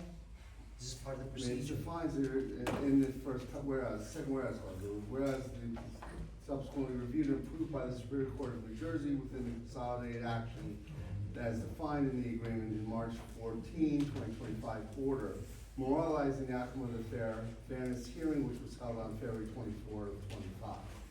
So we've already went through the fairness hearing. Yeah, we did so many times. And the redevelopment agreement is part of the agreement saying that, hey, we're okay letting you build that because we have no choice. I know today. You asked this question, right? You asked- Today's resolution is to extend the schedule to the Yes, next month, yes, right? yes. That's a simple thing. Yes. But now we are taking another subject, the issue we have discussed so far, right? It's just an extension, like you said, because they're not settled. I'm not sure I understood the I think question. Councilman Shin's point is, Mhm. he wants the public to understand what has been settled in completion, that nothing cannot be changed, and what are these things that are coming up as amendments. They're not amending, right now they need more time. No, Yeah. that's what I'm saying, it's not, there was a court order. Court And- ordered a whole bunch of different things, I don't have it in front of me. Right, but last But, year, and right? again, but we need time to resolve some of those specifics. Some of those specifics are not necessarily for this, are not between the borough and the developers, it's between the two developers, which is where I. It's not us. It's I not think us. that's what. So that's what I'm saying, Councilman I Shin- don't wanna go further than that and Right, Right, explain what's whatever going you on. could explain to the public on what has been decided as final, by the court, and what is the council now, approving on?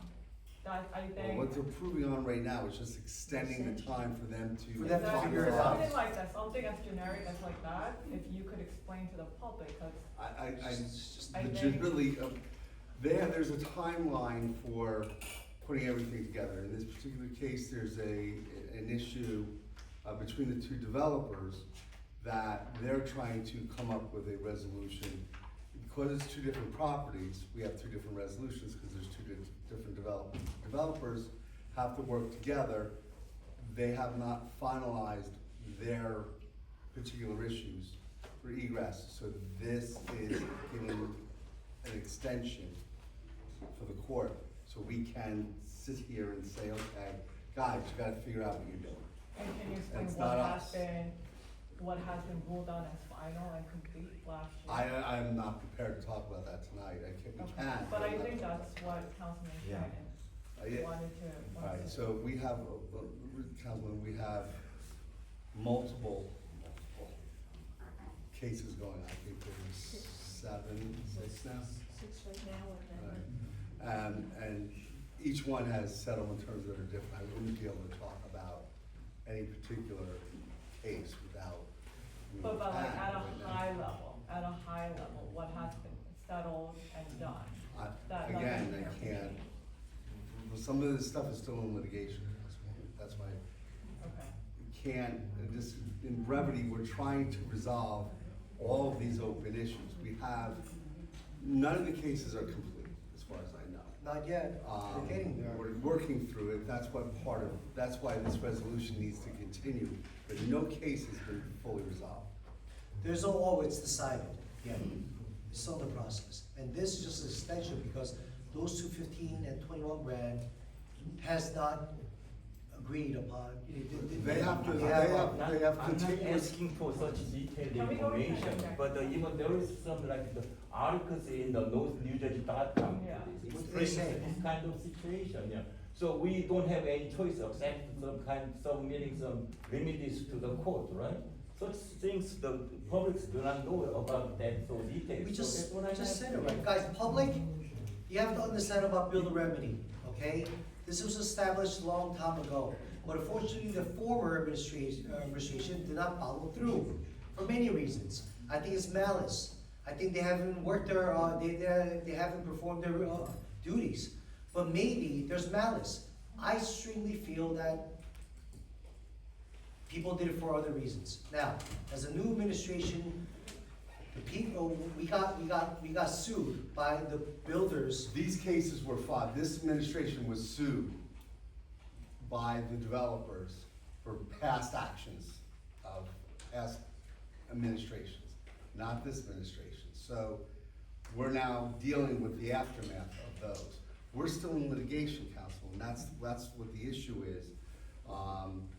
And every one of the six is piecemeal. This one's piecemeal because some of them are just dealing with the developers and the borough, some of them, and the plans and the planning board, some of them have to deal with themselves, between the two developers, and that's what this is. Right, they're Yeah, contiguous. you're getting too close with that. So there's some, so again, if you want an overview of where we are, we can provide that with you, for each of the six, but it's an extensive amount of material. Well, we should, I mean, I think if it's possible, Why anybody not? who's interested in how Madam much we could do an executive meeting. We We can have see- McMahon and Scotland come in. Okay, I know that information, okay, but at least these people, okay, Charles, put it for me, Council saying Shin, that, okay, I don't no know why if you don't overdevelopment. understand- So I promised to them. Yeah, I know But you I didn't promised have that, any choice, but you know, Council that Shin, you is promised a so- certain individual, you didn't promise to the people, you have a bigger responsibility. You have a bigger responsibility than a few people here. Yes. You have a responsibility to make sure that we don't get into more lawsuits. Right now, it was a very dangerous situation when 3-3 came out. Yeah. Do you know what happens if we say no to the judge? The applicants, No, I let know, me finish, no, you don't know, because you're, you say yes, thank you. But some people said no, because if that goes no, you know what the applicants are 15 grand, 21 grand, and all those guys are gonna say to the judge, and they say, Judge, they're not complying, I want more. And right now, the judge is not good, you know that. Judge is not being, we're trying to fight our right, I know. That's why I'm so upset right now. And you're saying, you know what, I have to tell somebody. I wanna tell somebody too. Maybe you could tell them quietly. But right now, No, legally. I'm not asking that, okay? But you're Well, saying, please tell the public what's going on. We can't. The only thing we can tell them right now is we're in the pursuit of trying to settle We're these trying to builder settle all these remedies. cases without having to. They go cannot through- have this information right now. I know all the details, so I had to say yes, okay? That's Okay, the reason I good. said yes, but there was the councilman saying no, so I'd like to let them know why they say no, why they say yes. I think they're saying no because That's the not be- public's, Personally, I think they're saying no, not because they don't understand. I'll be honest with you, all right? So, I mean, one of the reason, if you wanna talk about it, again, we had plenty of opportunities last week too.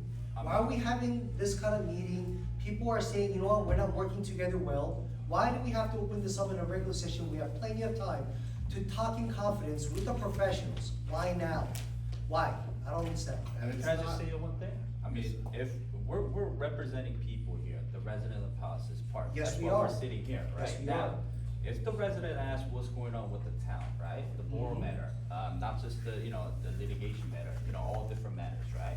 If we can answer, if we can represent to the people, right, why are we sitting here? No, right? no, no, That- this is. That's the No, point I'm no, trying to you make. you guys have no idea right now. There's a law. There's a law. First, we have to abide the law, and then we're responsible to let them know. Or if you don't abide the law, we will get these guys more in trouble. Now they're gonna complain, why you're allowing more overdevelopments coming in here?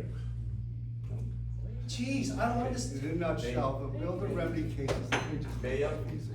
you don't understand what I'm trying to say, okay? Okay. Please come down and think about, okay, what I'm saying. What are you trying to say, What- Council Shin? What I'm saying is, we don't have any other choice but accepting this kind of proposals or resolutions and the settlement, right? Can you explain why, Mr. Rock? Why? Alright, so basically, builder remedies cases are cases where developers come in and they, in a nutshell, basically come in and say, we wanna build this much housing. Here, you did not comply with what was the COLA laws, and now fair share housing, and therefore, we're gonna force you to build. The state then, with fair share housing, which is an independent agency, because COLA doesn't exist anymore, and I don't wanna say agency, let's call it a entity that exists. Now it's. Not by the DRC. legislature, but From the by the DRC. courts. The courts have said, okay, this is the thing. So basically, fair share housing intercedes with, developers to say, okay, Palisades Park should have this much housing and should have created this much housing over the last 10 years, affordable housing over the last 10 years, last 15 years. And old administrations did not do it. For whatever reason, I'm not gonna go there, it wasn't done, that's a fact, it wasn't done. So now the builders are coming in, developers are coming in and saying, okay, we're gonna force Palisades Park to move forward, and you are required to build, to allow us to build this much housing. And this much affordable housing, percentage, and this much housing in general. And they file these suits. Fair share housing then comes in, they don't care about the developers. They don't care about the developer, they only care about Affordable units. affordable units. So the developer says, okay, I'm gonna build 100 units. We say, no, you can't build 100 units, we don't have the infrastructure for 100 units. They go, oh, well, we'll make 40 of those 100 units affordable housing, and all of a sudden, fair share housing comes in and says, oh, well, you need the fair share housing, you need the housing, you don't have enough. You're not following the affordable law, housing." you're breaking the law already. We've broken the law, not now, we broke the law before, and we didn't, now we're trying to resolve it. So they file a lawsuit, we're now before the courts trying to resolve these lawsuits. Yeah. At some point in time, this is not an issue for Palisades Park. This is an issue almost throughout the entirety of New Jersey, because what used to happen is towns used to send their affordable housing to Newark, Patterson, Elizabeth, Camden, and everyone kinda under COLA allowed that to happen. Now we can't do that. Now every town is being called to task. And that's what's in a nutshell, that's what's going on. And we're trying to resolve those cases. And we have a specialty firm handling that, McMahon Scotland, which is, we're trying to negotiate, with the developers and the court to get the best deal we can for Palisades Park. But it will include extra affordable housing, additional, units. We really don't have much of a choice, and the judge has been indicating that we have not been compliant over the last few years, so now we've gotta catch up.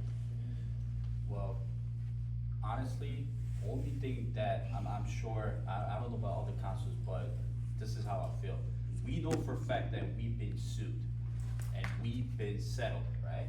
But No. We haven't settled that. I know, we're on the not process settled. of Yes, settled, sir. right? Yes, sir. Now, with that said, we've been extending the, extension of the settlement agreement for fourth time already. This is fourth month, right? And Because it's not I'm our- sure, and because- let me just finish, Mayor, please. We just received email, right? I'm not gonna say the detail, but in a very little detail of the email, right? We found out why it has to be extended, right? Who sent I'm that sure- email? Did we get the email from, Scott? Just explain the resolution. Right, why, Yeah. right? Yeah. So we explained that on now- the work session. Now, for, by receiving the email, we know, for a fact that, why Why? this has to be extended once again, right? So, I mean, those are the little information that we're actually getting. I'm sure all the council member here does not fully aware what's going on with Neither this do too. I. So I think we have a right to know what's going on to let the people know for later on. so not to say- Councilman, you just said that you understood that simple email, why we have to get an extension. You get that, right? Do you understand that? Yeah. This thing is not new, right? You were part Well, of this. it was new. No, For no, past no, no, 3 this months, whole there's no build- explanation why we This whole have builder to extend remedy it. issue started from last year. You were part of it, a lot of people were part of it. We knew why we got into trouble, why we have to settle the third round before we move to the fourth round, which starts at 2025. And so after we settle the third round, and while we present to the judge, and you all agreed and said yes to the presentation that was, the packet that was prepared from Cocker and Cocker, to show the judge, hey, we're working on the fourth round, please don't let them come over and develop us again. Okay, That's where, I'm not done yet. And then after that, we even told some of you here that we're trying our best to reduce the footprint of overdevelopment. Cause, why? Cause this year, as you all know, fourth round starting from 2025, everybody knows about this. We have to still comply close to over 200 units of affordable homes. You know what that all equals out to? You all know, it's 1,000 more units. So what do we tell the public? That we're gonna try our best to whatever it takes to reduce the amount. So what we're doing right now, we're trying to look for builders, right? We're trying to look for builders who could do 30 years of affordable homes for free. All we have to do is find the land. And if you can find an agreement, all right, these guys will build 225 units, 100% affordables, and then by avoiding 1,000 more units. That is the best remedy. And if there's anybody else who could have a better idea than that, it's about time, because we've been talking about this for a very long time. I thought we all agreed that was a good idea, Christine Wan Yu and John Min. Well, it was earlier the year and no information since then. I mean, I'm sure, It seems like everybody's got amnesia. We got so many builder remedies coming up here. It's not just the first time, we're doing this continuously. And we just told you, the people, we're very sorry, certain things we could say, but some things we cannot say because we're still in. An active negotiation. Active negotiation. Councilman thinks that we settled with certain things, we're not even there yet. But it's, like you said, it's per case. Councilors, it's a different piece that have to come together. And we want to settle this, because if we don't settle, more builder remedy, people who want to build apartments will go to a small street, buy 3, 4 homes and say, Judge, These guys are not following the law. I'm gonna build 200 units and there's nothing you can do about it. And they'll throw away our zoning rights and our planning board rights again. Remember, don't forget, don't get amnesia, we had to comply and change our rules in our ordinance to comply with the judge. Guys, please, this is very important. If you can't mess around with this politically or personally, we have to get this done. Okay, If you please. need more of an update, we'll be more than happy to provide an executive session, the status of every negotiations. And by the way, I've been hearing a lot of rumors that I'm part of this deal. I'll tell you this right now, I haven't made one single cent. I don't want to. I'm in a position to give, not take. I'm sorry. I don't like that kind of rumor coming to me either. Can you move next subject? Go ahead. Any more questions about the consent agenda? Yes, Go ahead. on resolution 287, authorizing the police department to hire a girl, unpaid intern.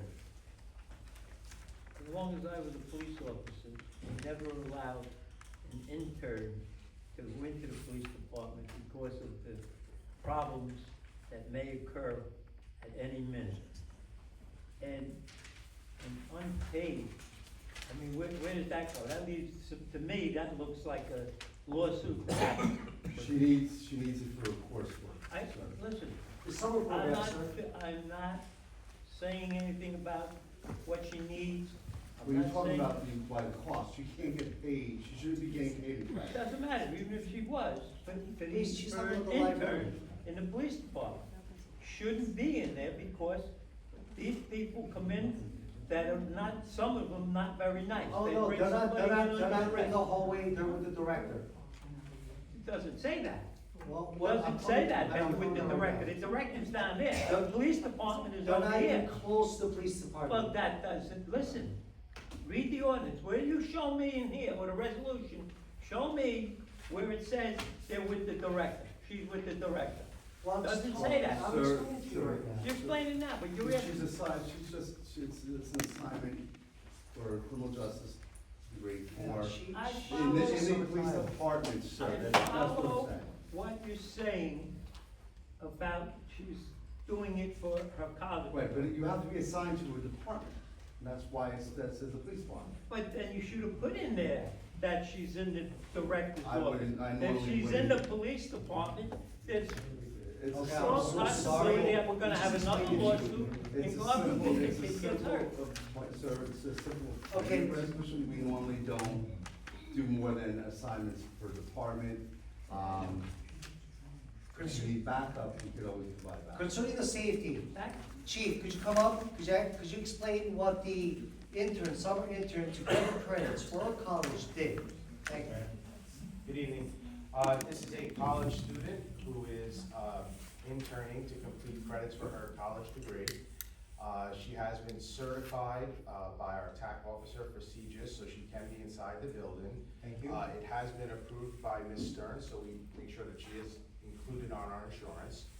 And she is zoned off in the records room, which is now new, and has 2 doors between it, so she doesn't interact with any inmates at any time. Thank you. Is that okay? That's not explained. That was not explained in this resolution. And it normally wouldn't be, sir.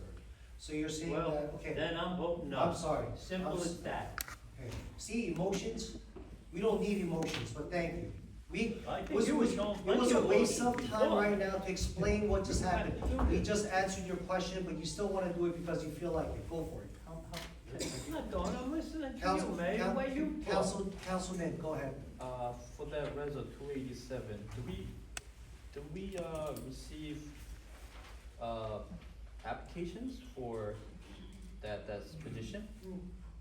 What do No, we- it's my name, it's my right. It's my mayor's right for summer intern, okay? She applied, she needs it. Whether or We get not- these a lot Yeah. from North Cross towns, that towns go, the person lives in town or in adjacent town. and She is an requests- unpaid intern. And I went through Roberta, went through the attorney said, let's make this resolution to be official. But there's nothing really wrong with it. You know, we provide interns during the winter, the summer, They provide good help for the clerk, for any other department, and it's good to work with the public. And we just explained there is no liability. The intern was certified according to the chief. I hope we can move forward. Any more questions, council members? All right, is the certified municipal interpreter Esquan Lee here? Hi, please come up.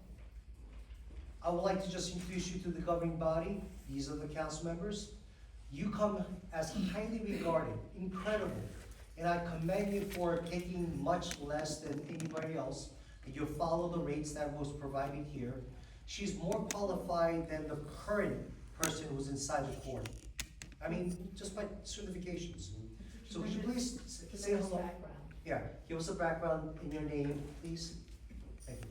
Hello, my name is Lisa Conley, a court-approved, AOC-approved interpreter. I'm licensed in the state of New Jersey courts as well as federal courts, and I have a long list of experiences with both courts and international, as well as international negotiations and communications. And I'm very honored to be here, and I'm looking forward to connecting the Korean community, residents of Palisades Park and the court system to help everyone. Thank you very much. Thank you. Thank you. As you know, right now, we are lacking Korean translator. There is Spanish from the outside and inside, but there is no Korean outside and inside. We need a Korean translator for the outside and the inside. We need two. The judge, the prosecutor, everybody who's a professional there. It was a great idea. Okay, council members? All right, if there's any more questions, may I have a motion to pass the consent agenda 276 through 293, except for the claims in the stipulation of taking out Jola and Jola and Ruderman and Rob for this month's claims. And 290, which was struck out by me, which is the authorization of raffle license, the first one, not the second one. May I have a motion? I'll make a motion. Thank you. May I have a second? I second. Thank you. Roll call? Council Kim? Yes, except I will recuse myself for 2025292 and 252. 292 and 292. Yeah, 292, 290. I'm just recusing myself. So he is the, 292 and 293. he's accused, right? He's gonna, you abstain, yes? Not the vote. Accusing. You're accused, Accused. okay. Accused.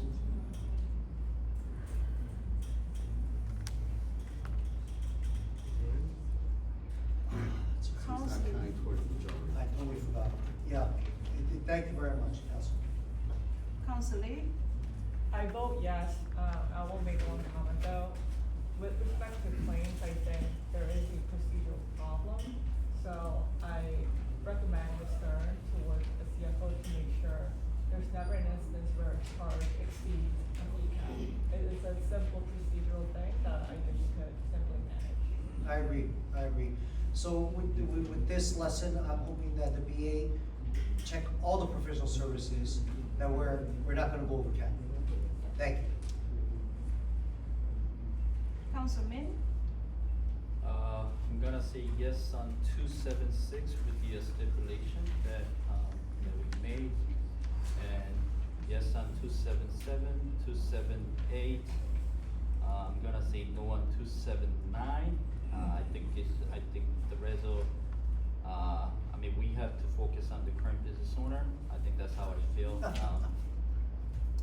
They're suffering, so I'm gonna say no on 280.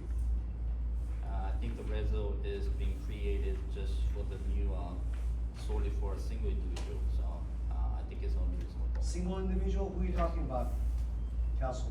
Let's make this open. So, It seems like this is a political attack, and I love political attacks. I've been living through political attacks for 16 years. Let's talk about why. Can I ask you why? It is my vote, oh my God. Go for it. This is so wrong, but go for it. And, I'm I'm gonna say no on 281, because I've been checking other, churches in Palaces Park. We have not given specific, parking spaces for their need. No, we did. We no. did St. Michael's, we gave St. Nicholas. Yeah.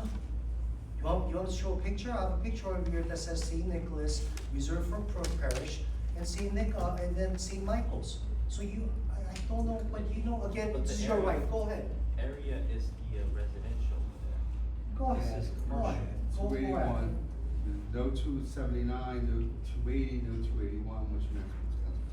Yes on 282s, 283, 284, 285. Just a note, please. 286, Just a note. 287, 288, and 289, and 291. I'm gonna abstain on 292, 293. I'm sorry, 291 is a yes? Yes. Okay, thank you. So again, on the record, what did Councilman say no to? Let me verify with this councilman, and he said yes with the 276 with the. No, not stipulation. yes, just no. It's very confusing, just a no. Just now he said 2025-279, Mhm. 280, Mhm. 281, Mhm. and then 290 is not considering, and then he's gonna be abstained, 292, 293. Abstain on 292 and 293. Yeah.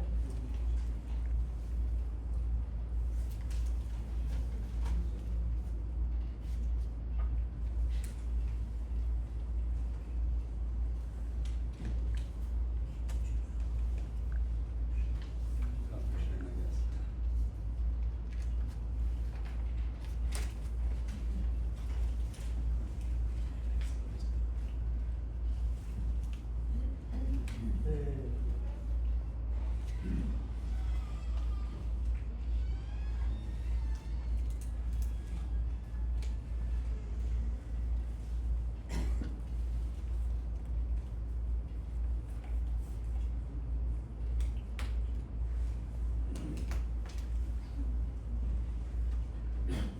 Council Shin?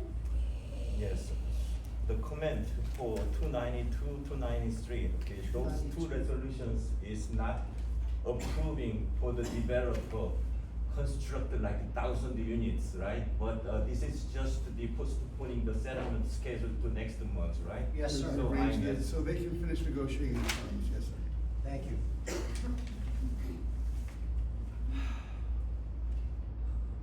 Council Beachy? Voting no on 279, 280, 281, 287, and abstaining on 292, 293. Council, which is just for the Pete's sake of recording, which is just very nice and slow. 279, no. 280, no. 280, no. Give me 1 second. 281, no. Hold up. 281, no. 287, no. 292, 293. 270, I'm sorry, 2 what? 279, 280, 281, 287. 281. Abstention on No, 292 and And 293. I abstain on 292 and 92 and 293. 292. And abstain again. 292 and 293. And yes on the remainder, Councilman? Yes. Thank you, sir.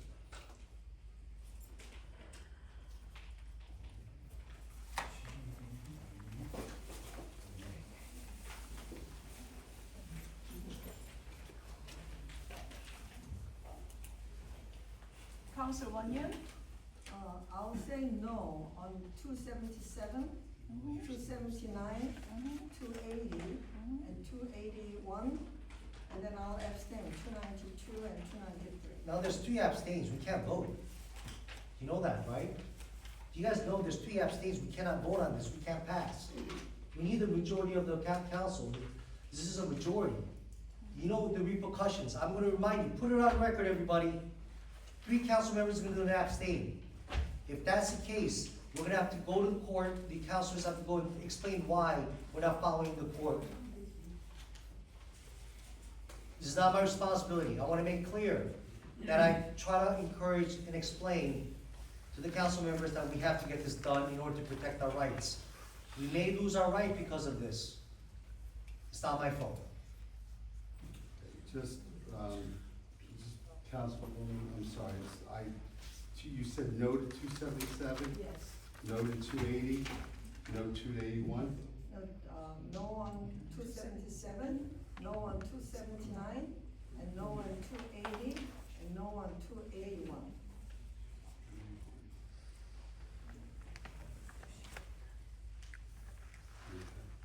So because Councilman Kim recused himself, that leaves only 5 votes, so it's 92, 92, 92, and 293 fail outright. Guys, Right. you make your bed and sleep on it, okay, Councilman, Council Beatry, and Councilwoman Yoon. I'm not gonna be responsible for the repercussions, the judge is gonna come down on us, okay?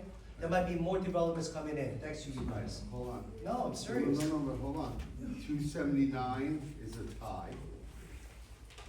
There's 3 recused, there's one No, no, abstain. 279. 279. 279 is a tie vote, am I correct? Because Beatty Madam says, Clerk? Min, Vitri, and and Wan Yu, so So you have to that break was, the tie on yes. 279. Yes, I'll do that because I don't know what these guys are talking about. They're saying that we should focus on more Korean businesses. I firmly believe that they're killing each other here. You know, we're trying to create a program where it could be diversify the commerce, so there'll be less competition. We want pizza, Korean people like diner food, we like Greek food, and we wanna encourage that to come over here. And it seems like they wanna focus on more Koreans. I would say yes. Okay, 280 also, Madam Clerk, does that look like it's a tie vote as well? Yes, yes it is, because it's a Min and the Wan Yoon, and Beatty says no for that, so it still is title. That's a tie. Yes. You guys know that, I think Councilwoman Yoon, make it on record, he stated that this person we hired as an affordable home agent and a representative is because of one person. I don't know who one person is, but this person right now, this person who you guys, the gentleman said no to, is playing an intricate part. And the BA and the borough attorney and everyone else who's involved in the litigation and the builder remedy could testify that this person who was the affordable agent, representative, is doing a great job in making our lives much better. And not only that, she's about to propose 100,000 savings. She applied for a grant for ADUs that provides every year $50,000 for 2 years, so we could reduce the issues with builder remedy and also provide the ADUs that should be having in a diversified town, a flourishing town. We need to protect the ADU. She just made us money, guys, and she's gonna do more. I don't know why somebody's saying that she's here for somebody. I think she's doing a fabulous job. So, having said that, absolutely yes. We have another title 281. And then 281 is a Yes. tie. So, Mayor, 281, you have to break the tie regarding the wording of these parking spaces. This is what happens when election season comes around. I love it. I love it. Concerning 281, Councilman said that there is no other church that we provided with dedicated street parking. Contrary to his comments, he is wrong. Church were provided at St. Nicholas, St. Michael as well. And this church is requesting to get 2 parking spaces because they have 2 vans to take care of the children, the students, and the seniors. The van going through their parking lot creates a very big, dangerous situation where they can get into an accident. So we went through the procedures, we went through the, the traffic engineer, and everything's good to go. I think we should help the church here. The application is sound. I'll say yes. Okay, so, Madam Clerk, everything then would pass with the exception of 292 and 293, is that accurate? I just want to mention Yes. one more time, council member. Let me just finish. Council members, please, I'm begging you. Please. Let's leave the personal thing aside. We all admit that this has to pass. This will come back to us. If the attorneys go to court and try to explain why we didn't explain this, we didn't pass this, and the judge, who is not very favorable to us, in my personal point of view, sorry. Go ahead. I'm so scared of what's gonna happen, guys. Please, let's perform our duties. I'm begging you, pleading you to reconsider your votes. Go ahead, Councilman. No, I just wanted to say. Yeah, go ahead. Everything else Yeah. passed. I have a question. Yes. for you. How do you count the recused vote? Do you count? I won't count the if you're recusing yourself, it's different than abstention. If you recuse yourself, you are making yourself not part of the governing body for that particular vote. It's as if you walked off. That's right. So You abstain. how many alive votes are there now? And if 4 people got recused themselves? I think there's one abstain There were on being three treated. Wait a second, there's 3 abstains for 292, 292 and 293. There's 3 abstains. One, two, there were 2 votes. Well, maybe you're wrong, hold on, maybe you're right, Councilman. There was 1 recusal, which means she gives us 5 active, 3 abstained. So they count. And 2 yes.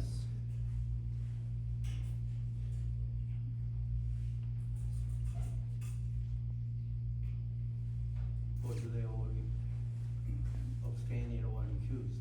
Abstain is a vote, Councilman. Yes, sir, it's It's an action. I'm the one who recused. 1, You're the 2. only one that. Right, recused, right, no, right, but when it's a 5, that means it's a 5 people voted.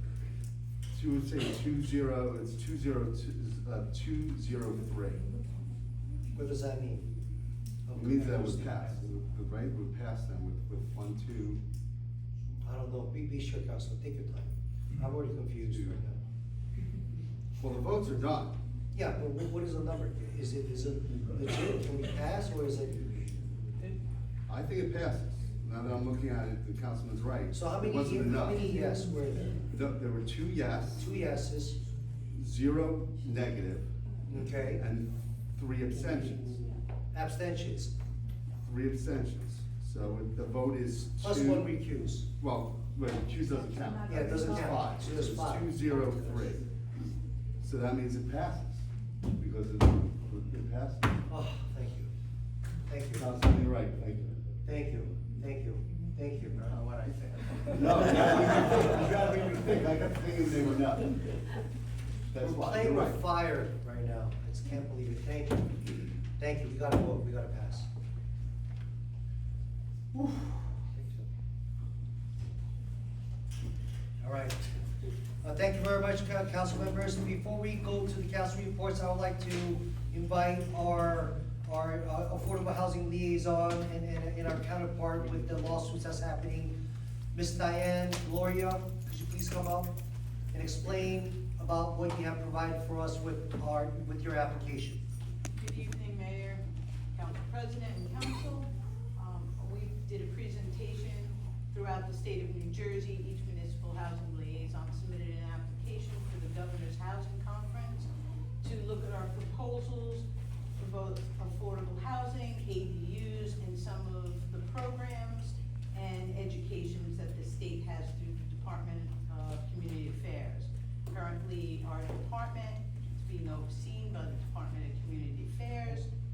Out of the whole state, there were 10 recipients of the Governor's Award on Housing Conference. 10 out of all the towns. Go ahead. Palisades Park was the only Bergen County town picked to receive an award of $50,000 a year to cover my salary and to train me, or you could choose to use the money for other reasons, and it will be at the discretion of the mayor and council on how they want to use the money. The first $50,000 will be received by October, and in addition to the money that we will be receiving, they will be training me with the top representatives from the state of New Jersey in affordable housing, in zoning, in placement, in how to overcome, build a remedy in every aspect of the affordable housing genre. We will have the top heads of the Department of Community Affairs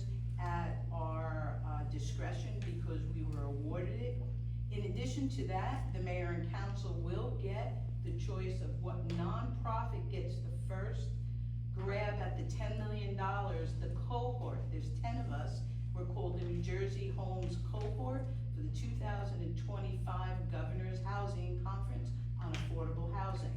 His promotion is of ADUs, which is an accessory dwelling unit that is provided, whether it's in a basement apartment, whether it's adjacent to the property, or whether it sits in a backyard underneath a self-contained pod.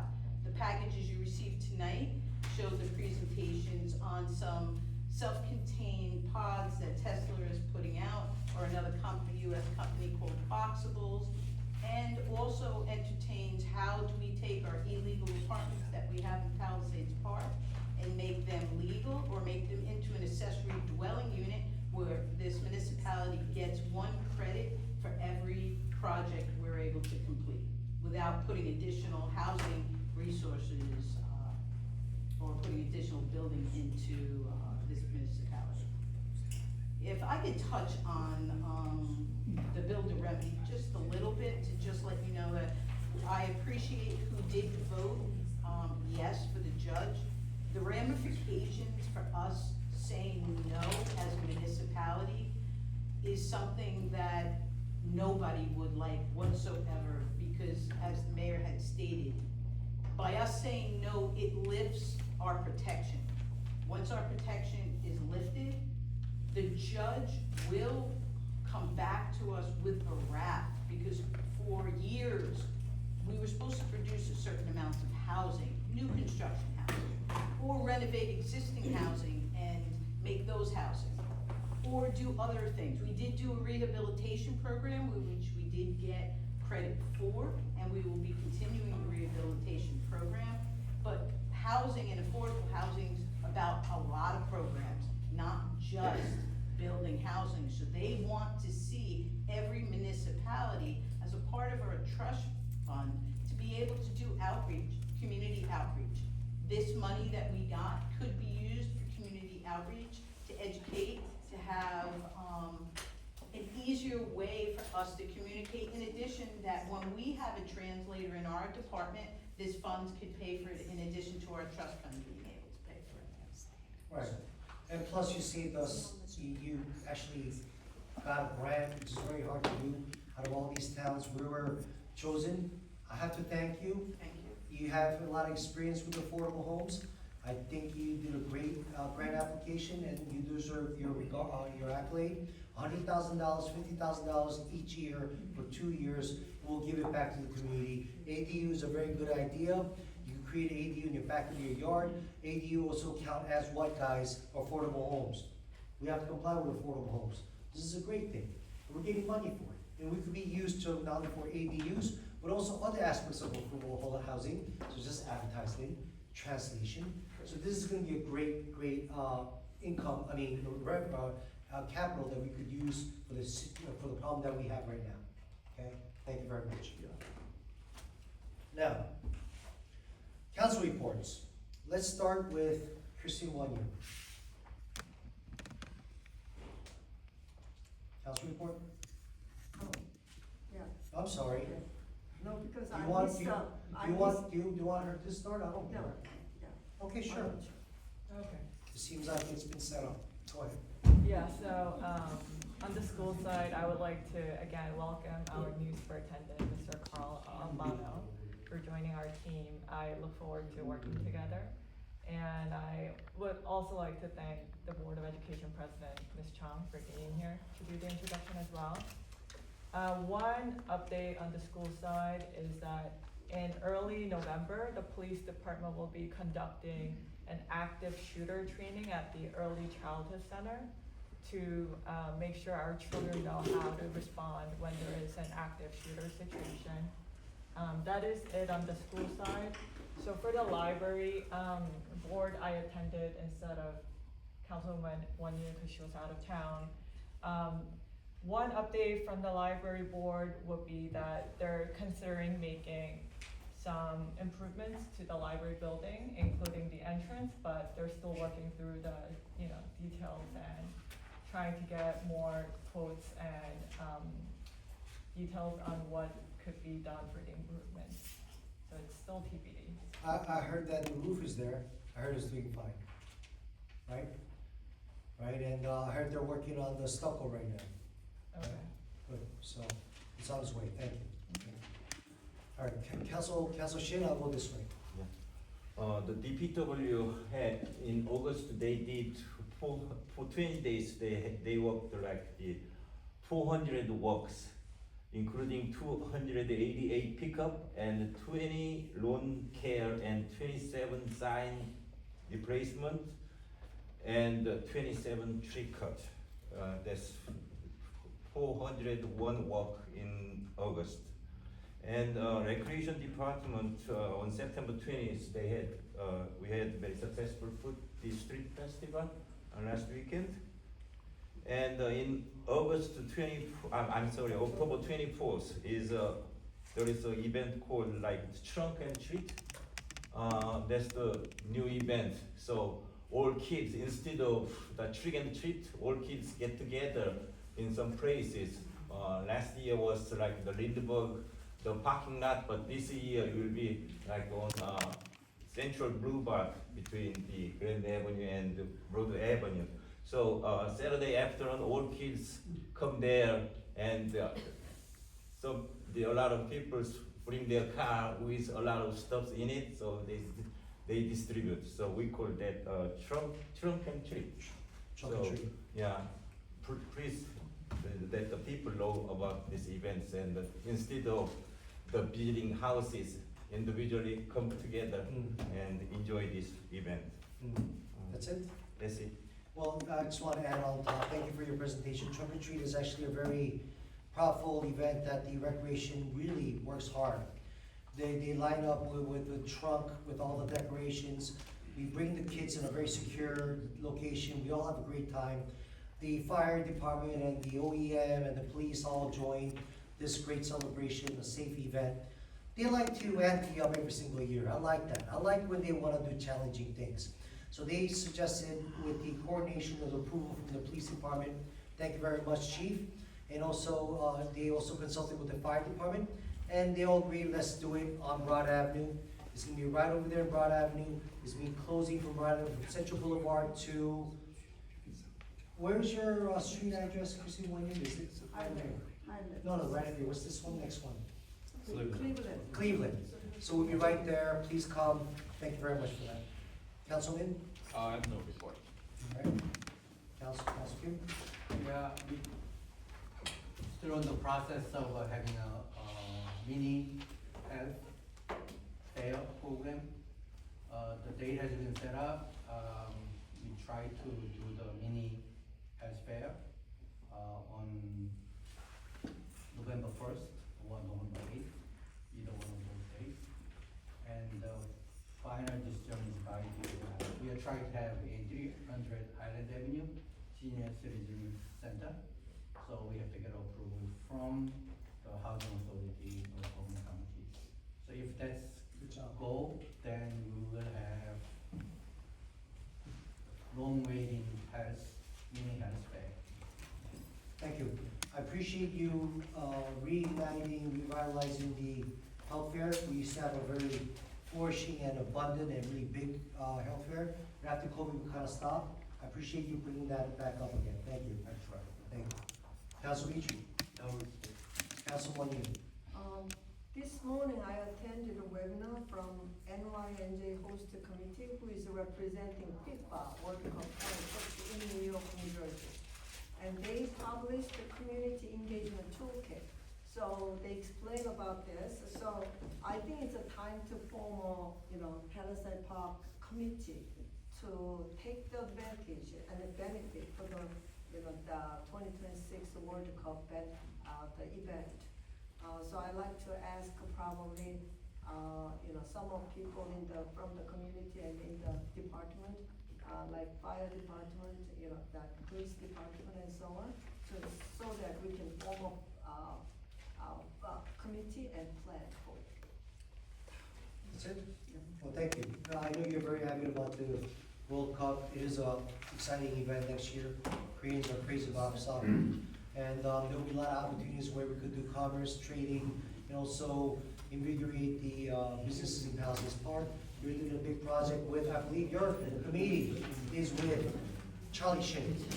Charlie Shin and you, I dedicated you two to work on it for the soccer. In fact, Councilman Min and Shin was actually with me at the beginning of it, so I think both of them, I mean, the more head we have, the better, right? We need those brains. So I'd like to probably ask, Councilman Min as well. Before you ask, that's my ask. Let's get that straight, I'm the mayor. I asked you to do it, you don't ask somebody else to do it, okay? Just wanna make sure, okay? And secondly, concerning our recreational events such as the World Cup, and 3 council members get involved. We always like to wear pairs because of the sunshine law. But concerning just the activities, to prep for I would the. never recommend it. Three council people would be considered to be a voting, could be considered to be a voting block in a case like this. There's 3 votes if it's 5. Even though it's a recreational thing, you don't want, you'd rather be safe. Well, if they're talking about, I'm sorry, I'm saying that, if they talk about borough business, or it could be considered to be borough business, then. It still is. Well, It's still real business if you're gonna get involved. So, I wish more, I agree with you, more the merrier, but I wanna protect you guys. So, and so is, Counselor, it's best that you have 2. So, you know, whether you wanna do it Charlie or with John Min, that is your choice, but 2. so we'll discuss. Sounds good, as long as you identify who your committee members are.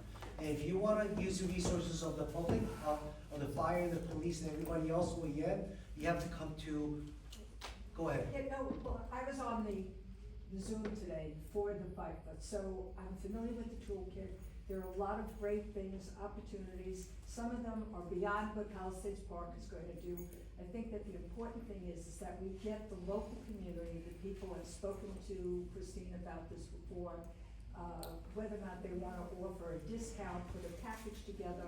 There are a lot of different things that the toolkit talks about. So I think if you want to sit down, look at it again, not on the Zoom. The one speaker, I think it was very difficult for me anyhow, because there was a echo. But the, you know, they have the piece, they have the toolkit, we can get copies of it. There are a lot of different ways that, you know, they were talking about recreation, they were talking about, you know, kids starting a special little soccer program that has to do with that. They're talking about, you know, what do you call it, hunt? When you hide things and you have them. Easter egg hunt. Yeah, well, it's. the point is- Scavenger. Scavenger, thank you. The point is, there are a lot of things that they recommend that we could do that may or may not apply to us, but I think that it's a lot of interesting stuff and that we should take that toolkit, see where it applies, see if the Board of Education wants to participate as some of their recommendations that have to do with school kids. So there's a lot, and I think that, as I said, it was a great presentation by the host committee, and I think it's worthwhile trying to put things together. Thank you. Obviously, I did request to create a committee. Chrissy Wong Yu was adamant about it. She volunteered. She loves doing that. That's fine. But I still want to recommend the council members to come to the BA, because you are the general manager, and you will protect them not getting into trouble.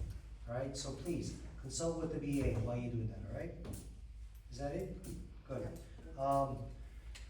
For me, I'm just really hoping, guys, concerning the builder remedy, that you really consider my request and plead. Let the professionals handle it. If there is a you know, as much as we can, we wanna get these things going. Let's not stop this process and lose our life because of, I didn't see it, I don't get it.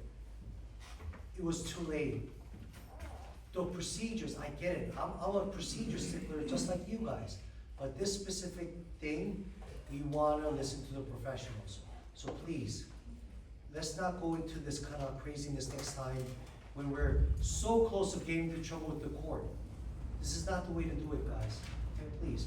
And secondly, I'm asking again, please, council members, this is the reason why we have the work session. Work session is when we review it, and you have the whole week, all the way up to Monday, not right before the meeting begins, or during the meeting, to discuss about your concerns and questions. So during the meeting, we won't be in this kind of situation. If you guys are saying every single time I review at the last moment, I think you guys are talented. I appreciate you finding errors, but could you do that a little bit earlier? Instead of the last day? That's what I'm asking. I'm not saying you guys are wrong. I appreciate you finding errors. I appreciate that, because I didn't. But can you please do that before, so we can rectify it and get this moving along? That's all I ask. Thank you. Now, attorney report. Nothing for executive, nothing for the public. I think it's wise, that if you want, let's do an executive meeting. Council members, I think we all sit down, answer all your questions about Build a Remedy, right? I think there's still a lot of questions. No, it's okay, we can't do an executive meeting. I just wanna say one thing. I think that's a very good idea, because there's still questions and there may be misunderstandings. But the biggest problem that could happen with that is one person repeating something from within that jeopardizes the legal situation. Let them get sued. All I'm saying is. I get it, I get it. People have to be I careful. get it. There's people right now, talking to other people. There was a case like that happened before. Keep on pushing that button. Let's see what happens.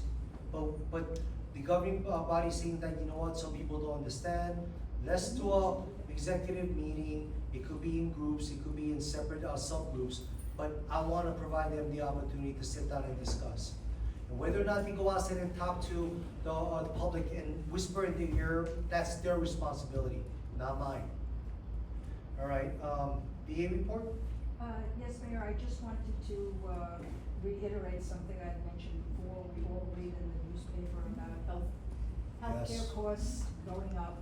And last year, the state raised their rates 21%. This year, they have already warned us, as I think I mentioned before, there is a blended increase between health benefits and prescriptions.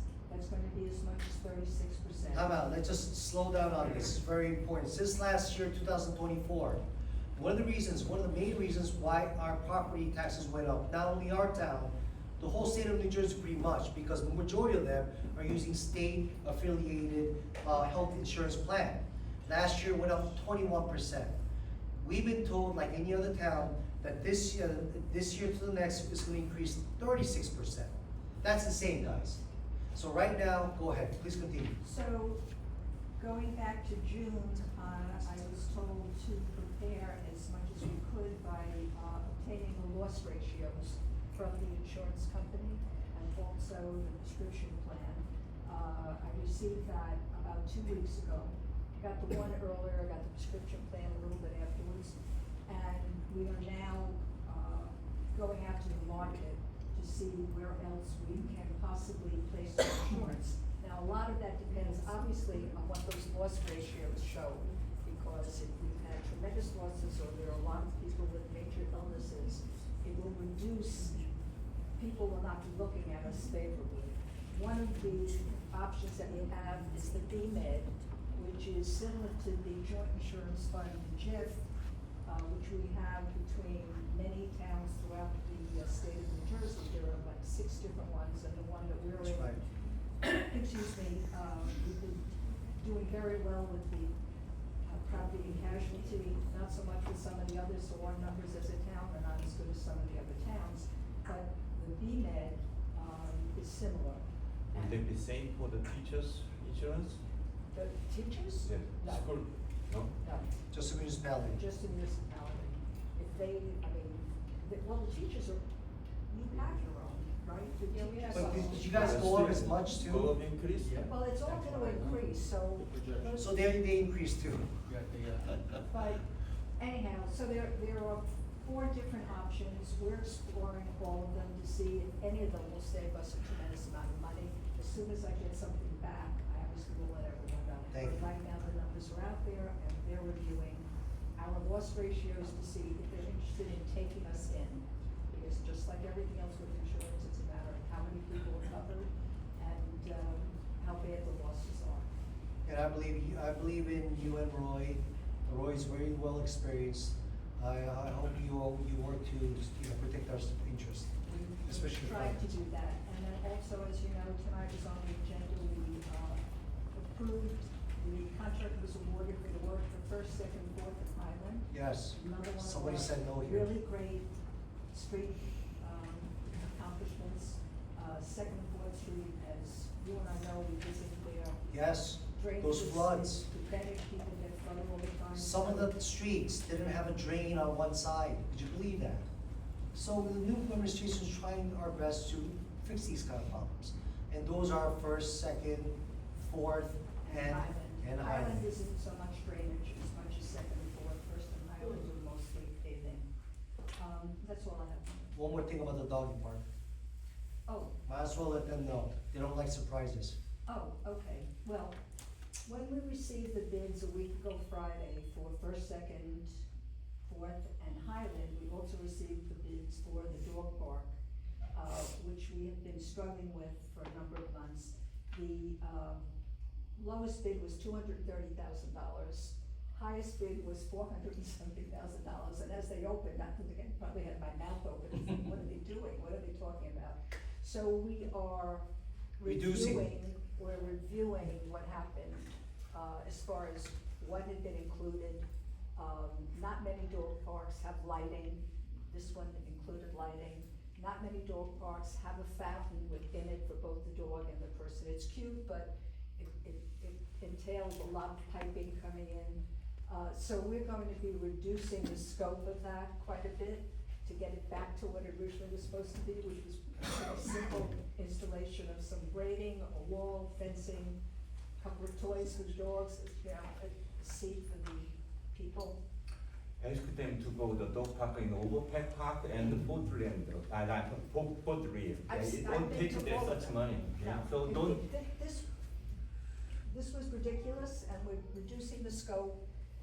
We have 10 days that now, going forward, we don't have to wait the full 30 days. It's 10 days, and as soon as we have that information, we will let everyone know that it's going to go out again, and as soon as those bids come back, we should be able to get this still done before the end of the year. Yes, so what we're planning to do is present a new bid within the 10-day scope when everybody's ready. And then we'll discover who the lowest bid is, and then we'll make a decision on our next month meeting. At least no later than next month meeting. We'll get that done fast. Alan, could we do a straw poll of that? If it comes in sooner, do I have to wait for a meeting? If we get the bids that make sense, is that, I would, at this juncture, not recommend a straw poll. okay. Yep. Well, we'll try to get the bid open and decide by next month. New bid. Okay. Police report. Thank you for your patience. No problem. Chief? I have to be here.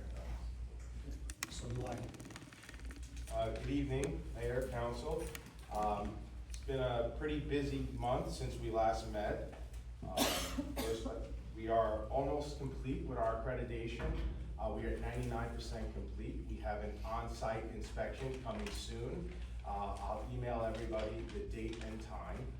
It'll be in the next couple weeks. I invite all of you to come. This is a good time where you can come, meet the accreditation managers, meet the accreditation agency who will be certifying our agency.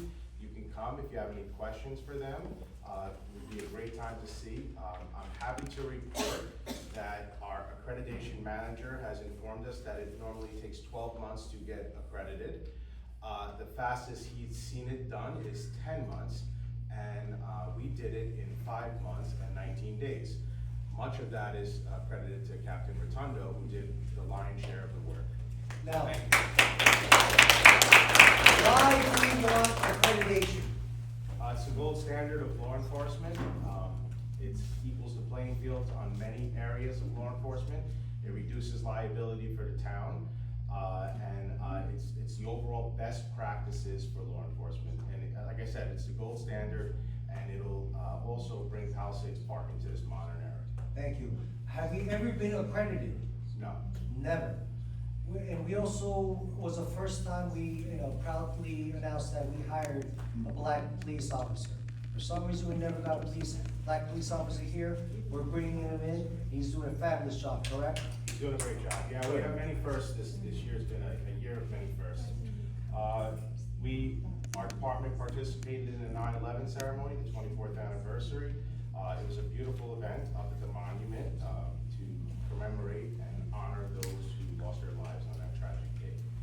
Our annual street fair, I believe it was an overwhelming success. It was fun. 90% of our officers participated. We increased security measures, I'm sure you've seen. We had hard barricades on both sides of the street, including the sidewalks, so no vehicles could get in at all. It was barricaded completely. We thank the DPW for assisting us with that also, and we also had different approaches to assess our security, including periodic checks on the roof, just surveil the area. So I hope you felt safer with our presence there at your annual street fair. Our special police officers will begin the academy on October 7th. We thank you. We met the deadline for that. Everything's been completed. They will begin that. Those are part-time officers. They'll begin on October 7th. School is back in session. As the superintendent said, we met in August. We have a good working relationship going. We completed many evacuation drills as well as lockdowns and discussed many safety measures. Some parking issues. We've discussed a lot of things in the past few weeks. It feels a lot longer than just a few weeks, but we've done a lot so far with the school. I thank you. I thank you, Sue Chung, the president. I also thank Mike Lee and Natalia Kim, our officers, Sergeant Lee and Officer Kim, who have done a tremendous job representing our department with the schools. Let's see. Believe it or not, you said first. Our first in-service training was held here on the 26th. We trained probably north of 90% of our officers here in internal affairs. We had Dr. Roselle come in for the Roselle training group. He provided this service for us for free. We held it here, and all of our officers were trained from this training company. That's one of 5 training sessions that will happen this fall. So we have a wonderful curriculum happening this fall for our officers, and like you said, it's a first, and there's many firsts this year, so we're happy about that.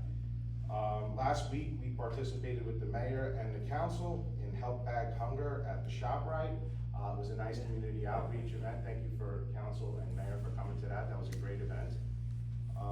Let's see. One resident was having a parking issue. We received a letter from his attorney regarding some issues that he's been having over the years.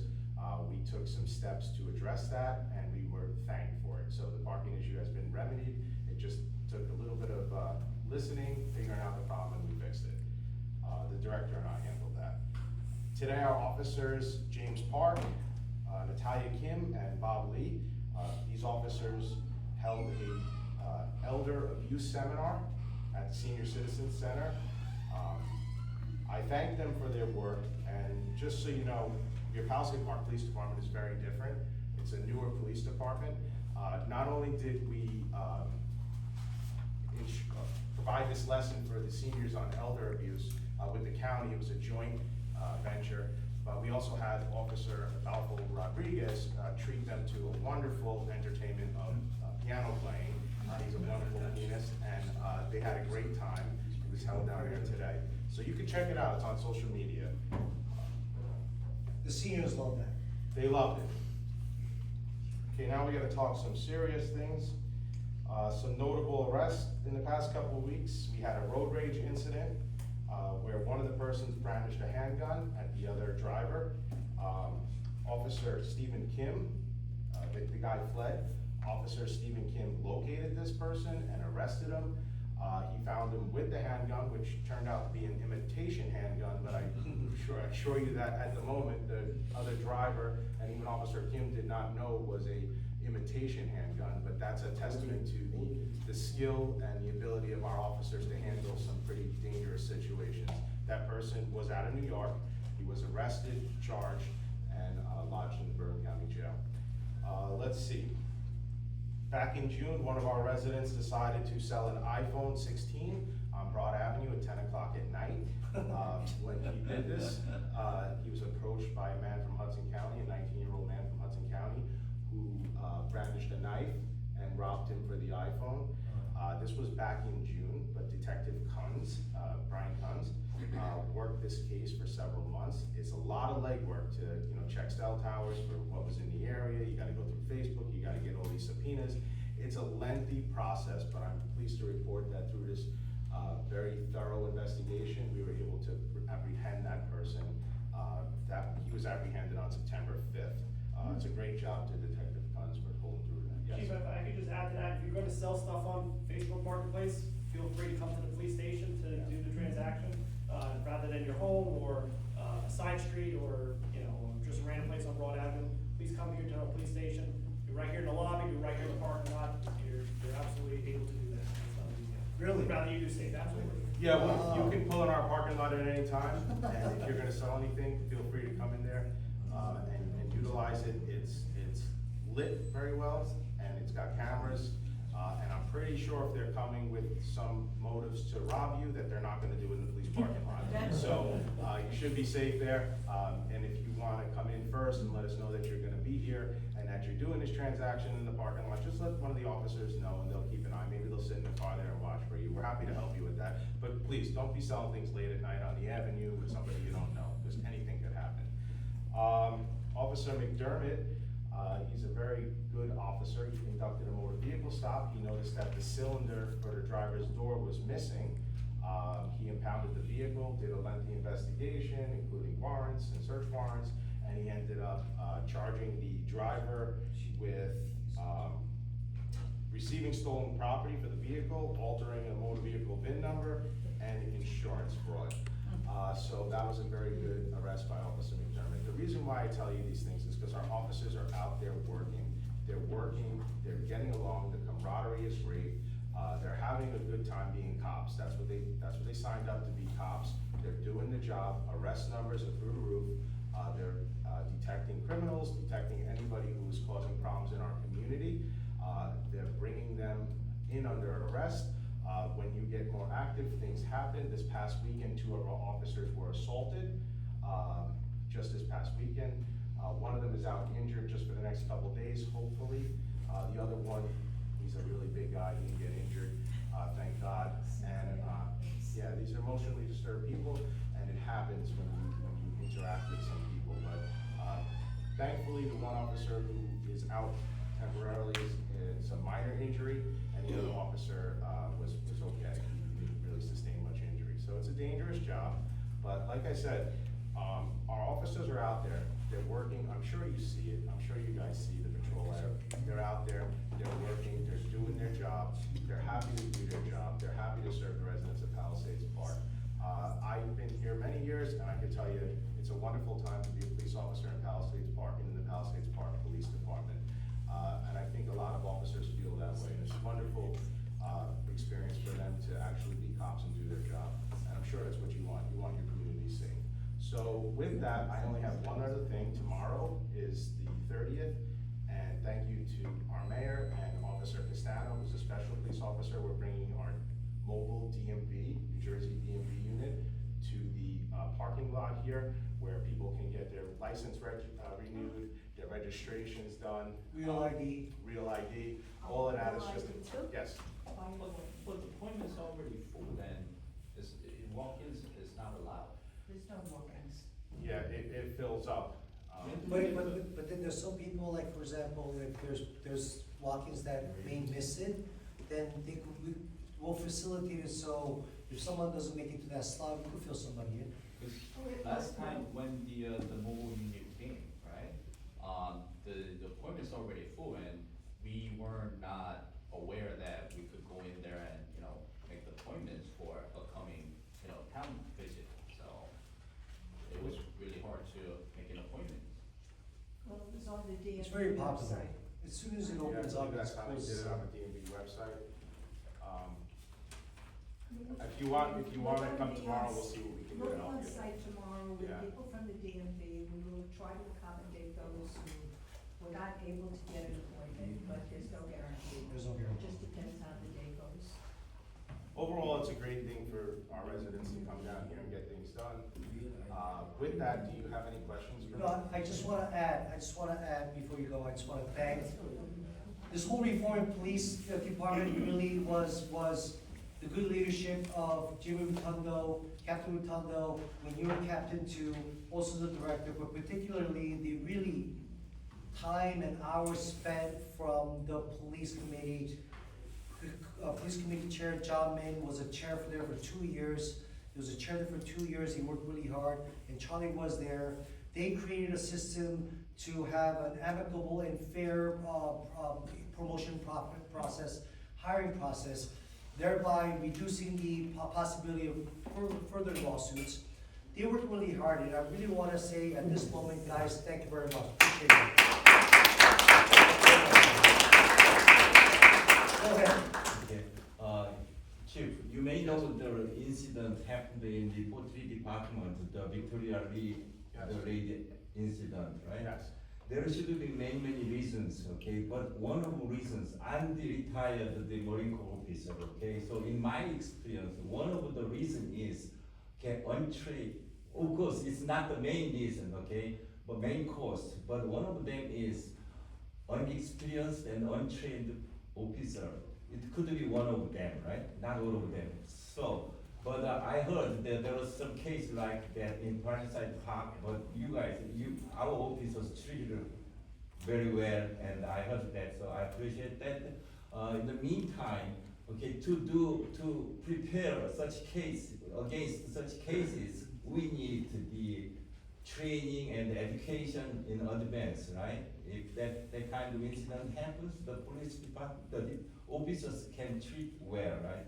With the advanced, the training and education, so please remember that, and you need the more training and the exercise like that in advance. That's what I'm asking. Thank you, Mr. Shin. We also are partnering with the Arrive Together program. That's where the state will provide a mental health expert here to our department. It'll be one night a week. There's some training requirements on our part, so that we have to have certain requirements, whether they're assigned with an officer, because we got to protect their safety too. And in the event that somebody is emotionally disturbed or is going through some type of crisis, we'll now have the added benefit of having the professional with us who will respond with the police officer to the call and hopefully mitigate things before they would get out of hand. But I can assure you one thing, so there's two ways you can get a very good officer. One, you can train him, so that he knows how to act in a certain type of situation, especially if the stakes are high. And that would be the training and experience element, right? You could train them. But the most important thing you can do is when you hire somebody, that you hire good, decent people. People who are morally sound, people who are ethical. And when you screen that in your hiring process, we've hired 9 officers in the past year, 9 officers.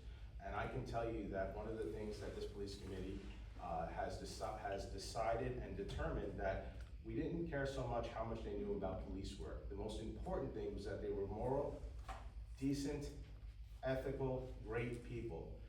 One of those officers was playing the piano for our senior citizens today. So, and by the way, he's a wonderful officer too. He came to us with 3 years experience from Patterson. He knows the job well. He's very good when he's dealing with somebody who's going through a crisis. So yes, the training is super important, and we do a lot of that.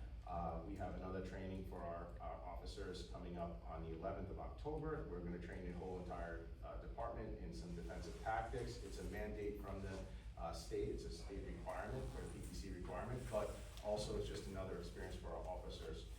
And as I said before, we have 5 classes, one we completed, that we found externally to bring the training company here to train our officers here. We worked out an agreement with them, thank you, Mayor, where they are going to train our officers for free.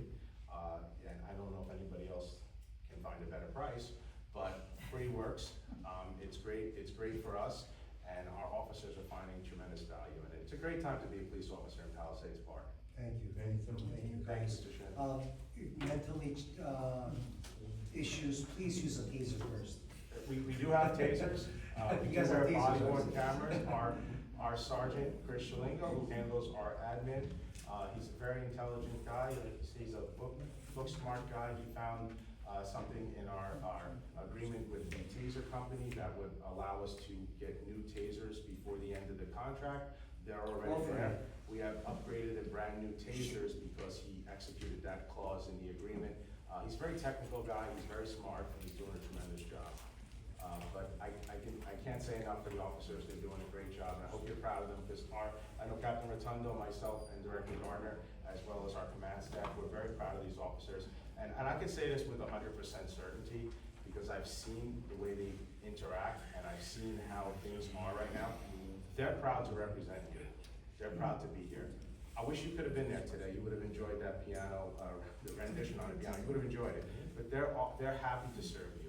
It's It's a great time to live in Palisades Park. We're here for you.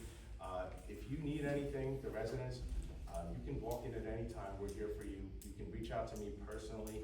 I'm the chief here. Captain Rotundo's there. The other command staff, we're here all day.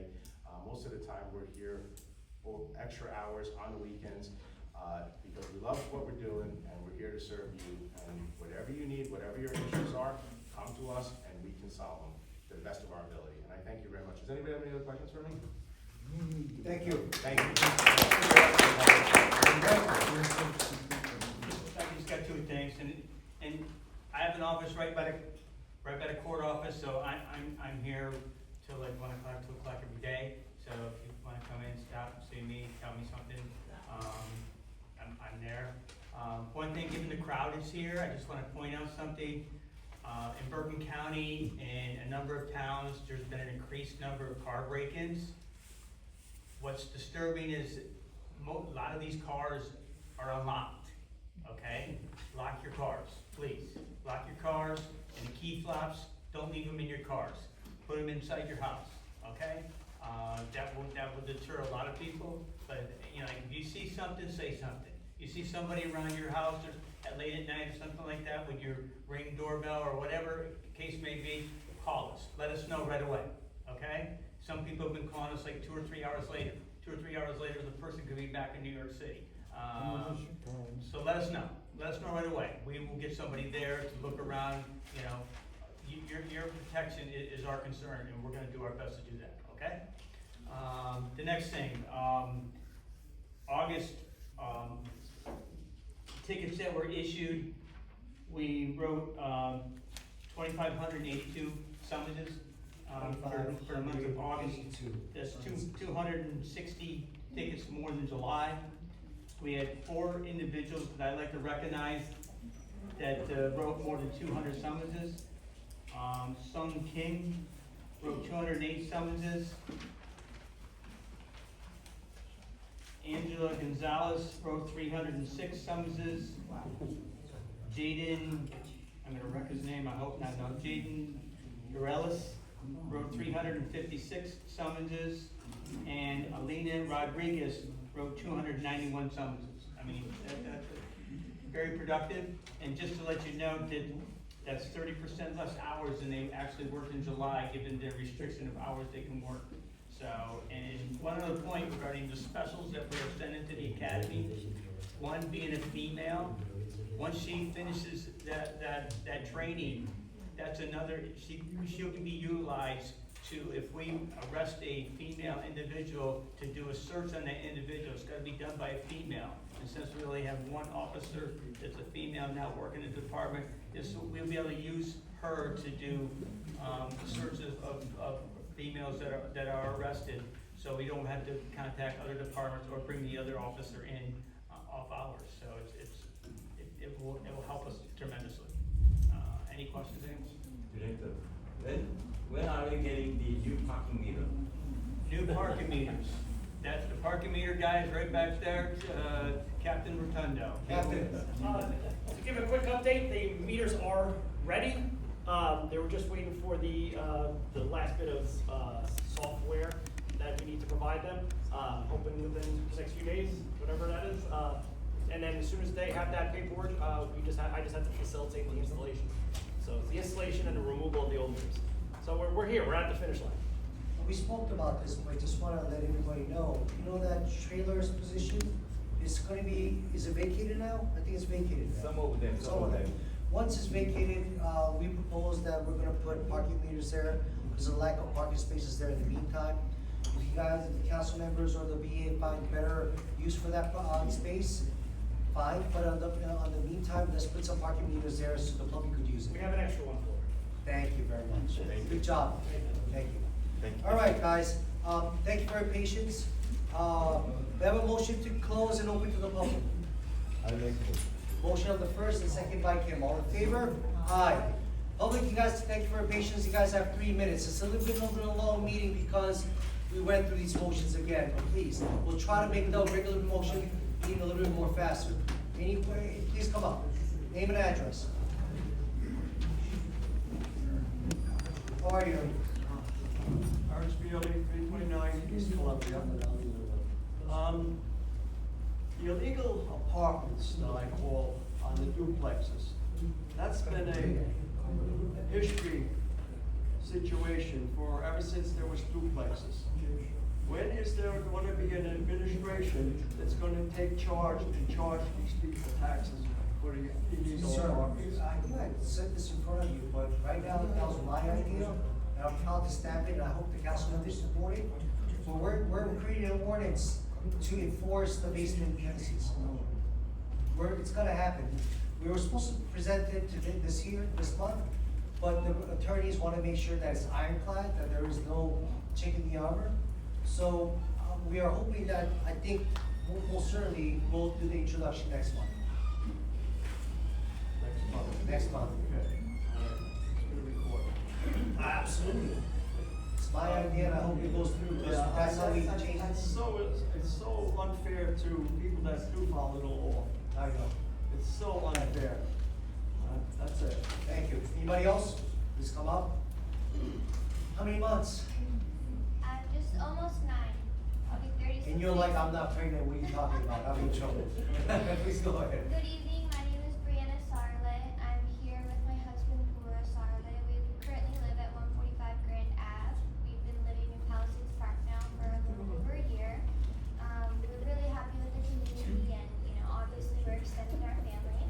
But there is one safety measure that is sort of very concerning to us, and several instances have occurred, and it's mainly pedestrian walking, particularly around our house. It's a great access point on Grand Ave for us to cross over and go up to Broad Ave. The bus station's there and everything of that nature. There have been multiple instances where we're attempting to cross. Obviously, there is no walkway there available for us, so it's difficult for us to make that walk.